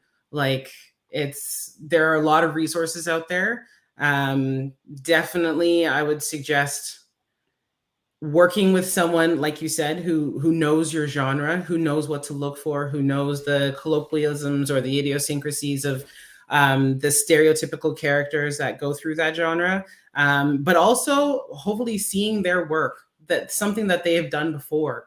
There are so many people out there in this day and age, this digital day and age, that are selling nothing. And it's very easy to come across people that say they can deliver you one thing and cannot. So just like you would look at somebody's resume, look at their body of work if they have one, and see the projects that they've worked on, to get a sense of their work, essentially, and their ability. This question here I love. Does self-publishing take away a lot of time from your focus on writing and other practical jobs you have? I'm a mother of 3 and an elementary school teacher. Is self-publishing another major job? Major job, I wouldn't say, but job, yes. It's because if you want to be successful at self-publishing, you need to have a marketing strategy. And we have these tools like social media, email marketing, podcasting. These things take you dedicating time. I wake up every day and I create content. Not just, I have a PR firm, so that's a big part of it too, but I have to create content for my book pages if I want to promote my books. And when I promote my books on social media, I typically would sell a few. If I go speak at an event, I typically sell a few. Of course, book fairs, all these things are important because the writing is something you do. Once it's done, you have to take off the creative hat and put on the entrepreneur hat, and you have to begin to build a sales strategy, a marketing strategy, all these different tools, and then you have to implement it. So it does take some work, but there are people out there who can help you. Use them. Use them. Don't feel like you have to do everything yourself. You don't have to create your own book cover. You don't have to upload your own books to distributors. You don't have to, market alone. Use someone, and I think that will help you in a great way. So is it a job? Yes. but it's worth it. And I don't think it's a major job. And as a mother of three, if you're a planner, you can make it happen. Anybody else want to chime in on that? I think it's perfect what you said, and it's also outsourcing. So I have certain strengths that I know I can do, and the things that I can't, I find someone else who can. So just because it's self-publishing, it doesn't mean that you can't have other professionals along the way. I think it's also important whether they're looking for an editor. I saw someone else asking about Black illustrators. There are groups, platforms, whether that's, social media groups or groups in your community, your local library. There's other places and spaces where you can connect with other writers who have connections. And it's so important that once you've taken those steps, such as what we're doing right now, that you share it so that, other Black writers can have, the opportunities and maybe don't have to bump their heads on the same places that you bumped yours. I'm going to skip to this one. I've got so many coming in, ladies, but we've got 5 minutes to go. This has been a great Pen Posse roundtable. Lots of good information. Love the conversation on womanhood and winning. I think people who have been with us for 2 hours are going to walk away having learned a lot, but we also have given them a lot of inspiration. So let's wrap up. And I'll try to, let's see if there's any. We did, a lot of our writers on the screen have put their information in the comment area. Once again, we want to encourage everyone to buy their works, to support them, follow them on social media, do everything that you can to support. Because as that question asks, is this a job? Yes, and we're working right now, right? We're all working right now. So this is what it takes. You need to have yourself out there. Introverts, it's hard to sell a book when people don't see you, right? And I know that because I'm the same way. I didn't have a podcast. No one ever saw me on screen until 2020 when I just started to create the Black Writers Workspace. I started with 15 people, now it's over 13,000. And I did it because I wanted us to be able to share resources, but I also knew that I couldn't just hide anymore. It was like, okay, now it's time to, pull out the makeup and put on some lipstick and talk to the writers because I love it. So as self-publishing authors, what advice would you give us up and coming authors that want to self-publish on where and how to start? I not only want to take that question, but I want everybody to take this as a final question to give something, tell our writers why it's important that they continue to write. Okay, so you can take the question, but also this will be your final comment to our writers, and we want to leave them with inspiration. So let's start with you, Sherelle. Let's start with you, and then we're going to go down the line, and you guys just answer the question as best as possible. But more than anything, leave us a couple of nuggets of inspiration. Well, I think that first and foremost, you have to want to do it. You have to have some level of inspiration and motivation. And I think that it's good to have that support system around you as well, that is encouraging you also to do it. I mean, you could be a self-starter, right? And take the initiative to do it. But I think that having that support is crucial because when I started out on this process, I thought my brother was going to do all the writing. And I was sitting at my desk that day, and when he told me, "Oh no, you're going to write this," I was like, "What?" And I was like, "I'm not an author. You're the author. You wrote the books, but the previous books." And he's like, "No, I mean anybody can write. Really, you just have to get into a state of mind to be able to create." And because we're all creators, right? So I think that if you have a drive, if you have a passion, mine is actually accumulated and turned into a passion because I love connecting with those children who actually see themselves in these characters and enjoy it. And so that's a thrill for me. So I think you got to want to do it and just keep going. Don't stop, whether that one no, and just know that true success should be measured by the value you set on your own work and not really the thoughts and the criticism of others. So I think that's very important. Excellent. Thank you so much for being with us. You have been amazing. We've learned so much from you. I can't wait to pick up your books. I hope everybody else will do the same. And tell your brother we said thank you. Next time we're gonna let guys be a part of the story. Yes, I guess we'll let them on the pen podcast. Right. No, tell him we said thank you for all the work that he's doing. Awesome. With thank you. And for our youth. DM. I think the biggest piece of advice that I had gotten or had received when I started writing the EOS Key was that someone out there, and I didn't believe it at the time, but someone out there is waiting for your exact book to be written. A lot of authors that I meet, they have imposter syndrome. They think my book isn't good enough. No one's going to want to read my book. I don't know why I'm writing this. This is just for me. I'm not going to publish it. But I love the story so much and I think it would be great. Like, this is a lot of authors out there that have all these books sitting in their computers or in their notebooks, and they do nothing with it because they don't think anybody but themselves will want to read it. And when I received that piece of advice, someone out there is waiting for your exact book, it sounded very general at the time, but it is the absolute honest truth. One person out there will relate to your book, will reach out to you and say, thank you for putting in all of this work. Thank you for having your voice heard. Thank you for going through with it all and making something tangible that we can take with us, that we can relate to, that helps us to feel seen. So yeah, that's the biggest piece of advice I really have to pass on, I guess, is that don't write thinking that no one else is going to write it. If you don't put it out there, you're not giving anybody the opportunity to absolutely love it and for you to become their favorite author. So Absolutely. Thank you, DM, for everything that you're doing. Congratulations thank again on you, winning by the way. the Chapter One writing competition, and we look forward to continuing to read your work. And so, thank you so Book much 2 for is being with coming. us. Absolutely. Thank you. Keep writing. Thank you. Absolutely. Jessica? I want to go back to what DM said about being a part of a writing community.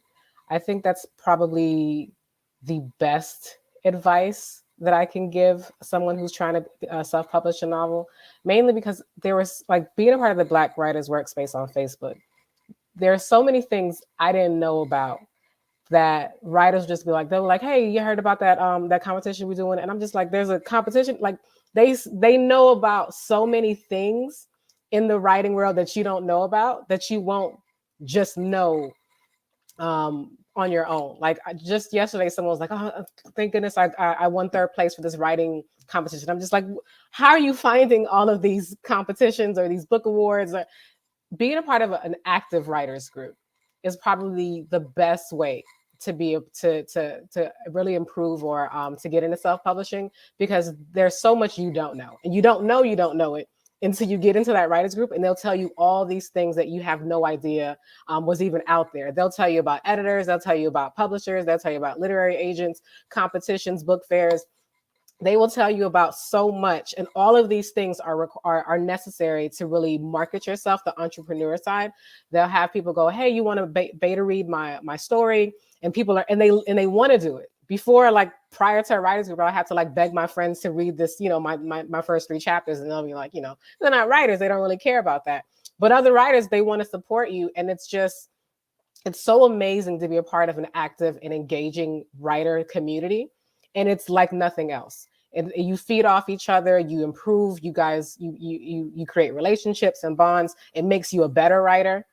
It makes you tapped into the writer space, into it's really unparalleled and what you need to do to start up as a self-published writer. So if you're not a part of a writers group, definitely get in one, because you won't, if you're a self-publisher, if you're a writer in any way, you won't know how much it'll change your life as a writer until you get into it. So I definitely would say that's honestly the best tip I would give to any new writer, is to get a part of an active writers group. And as far as how, why it's important to keep writing, is because if you're a writer like me, I would tell my husband, like, writing for me is like I feel heavy. When I have a story in me, I feel heavy, and I can't function until I get it out. And I have to get it out. So if you feel like that, where like you just got this story that you need to get out, just write it down, write it on paper. Because if you are really a writer and that's something that's in you, you won't be able to think about anything else. You won't be able to do anything else. You won't be able to function until you release. And so, and it doesn't have to be great, because a lot of writers get in their own head and go, well, I didn't write this well, or these first 5 chapters are terrible, or, and they get in their head and they block themselves and they go, you know what, clearly I'm not a writer. No, make sure that you get it out, because once you start getting it out, one, you'll start getting better. You'll develop yourself, you evolve as a writer, and you'll feel that release, and it'll feel better. You'll have that addiction growing, and you'll just become this writer that everybody wants to read and everybody wants to get to know and stuff like that. So just make sure that you write and then you finish and things like that.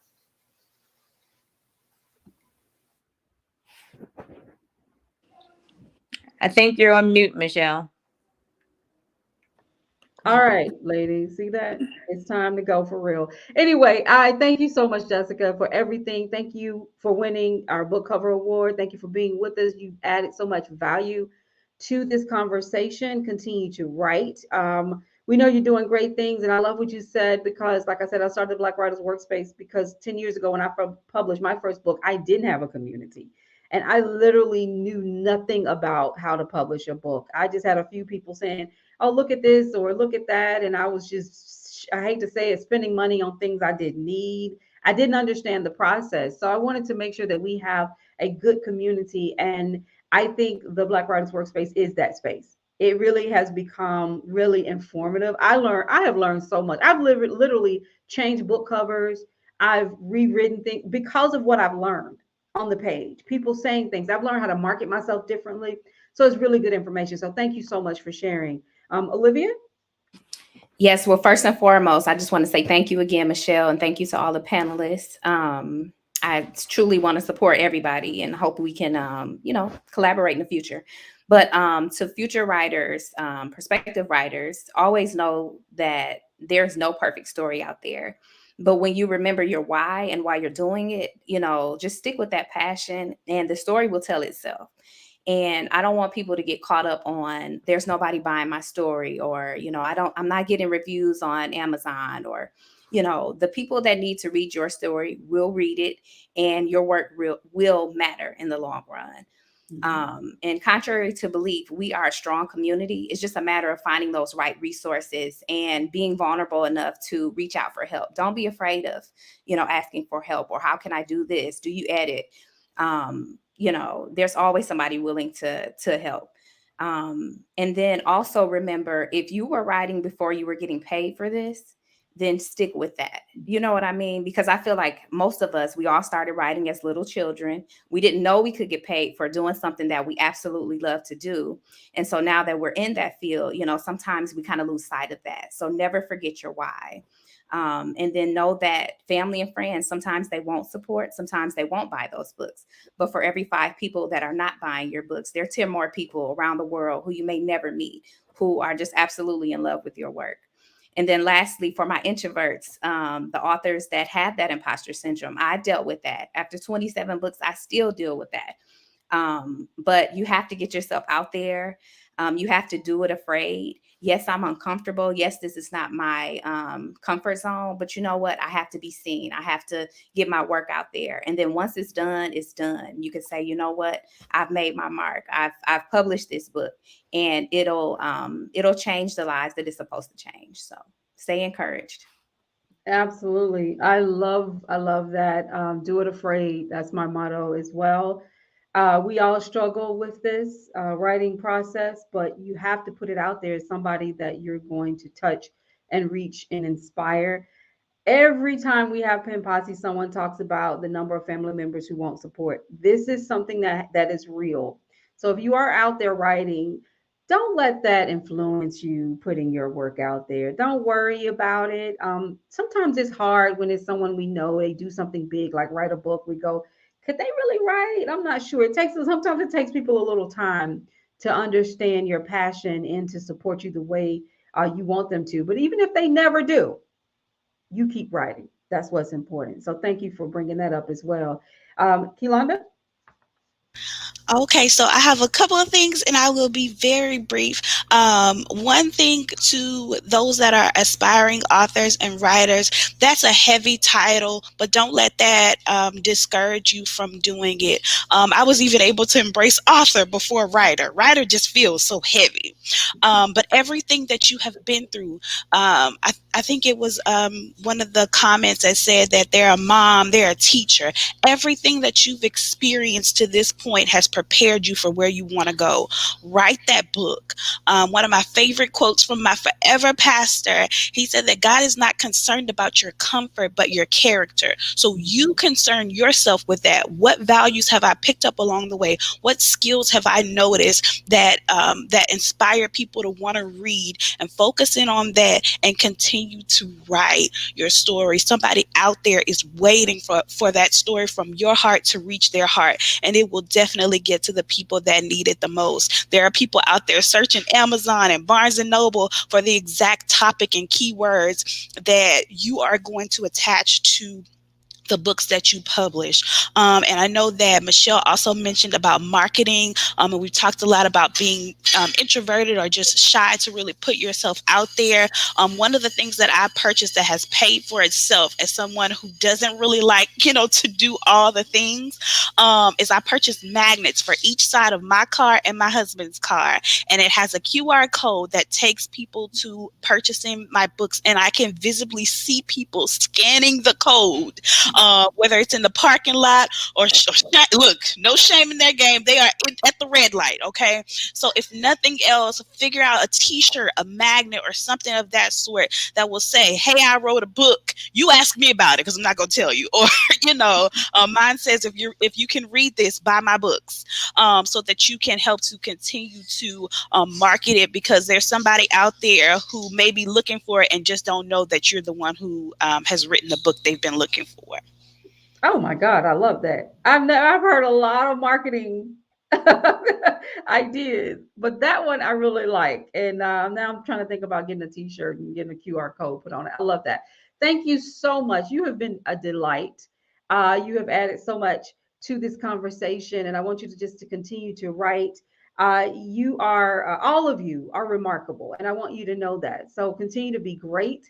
I just wanted to say to everybody out there that this is what the Pen Posse is all about. 2 hours. We have people who have been with us the whole time, over 2 hours actually, because they want to learn about writing and they want to hear from people who've done it. Now, it doesn't mean that we are all, like I said, millionaires at this. I think we all will be at it because we're so passionate about it. But nonetheless, it's not about the money. It's about being able to connect with our readers. So thank you all for being with us. A few things to know is that we are continuing to move forward with our events for the Black Writers Workspace. We are actually hosting our first live book fair in New Orleans, January 28th, 2023.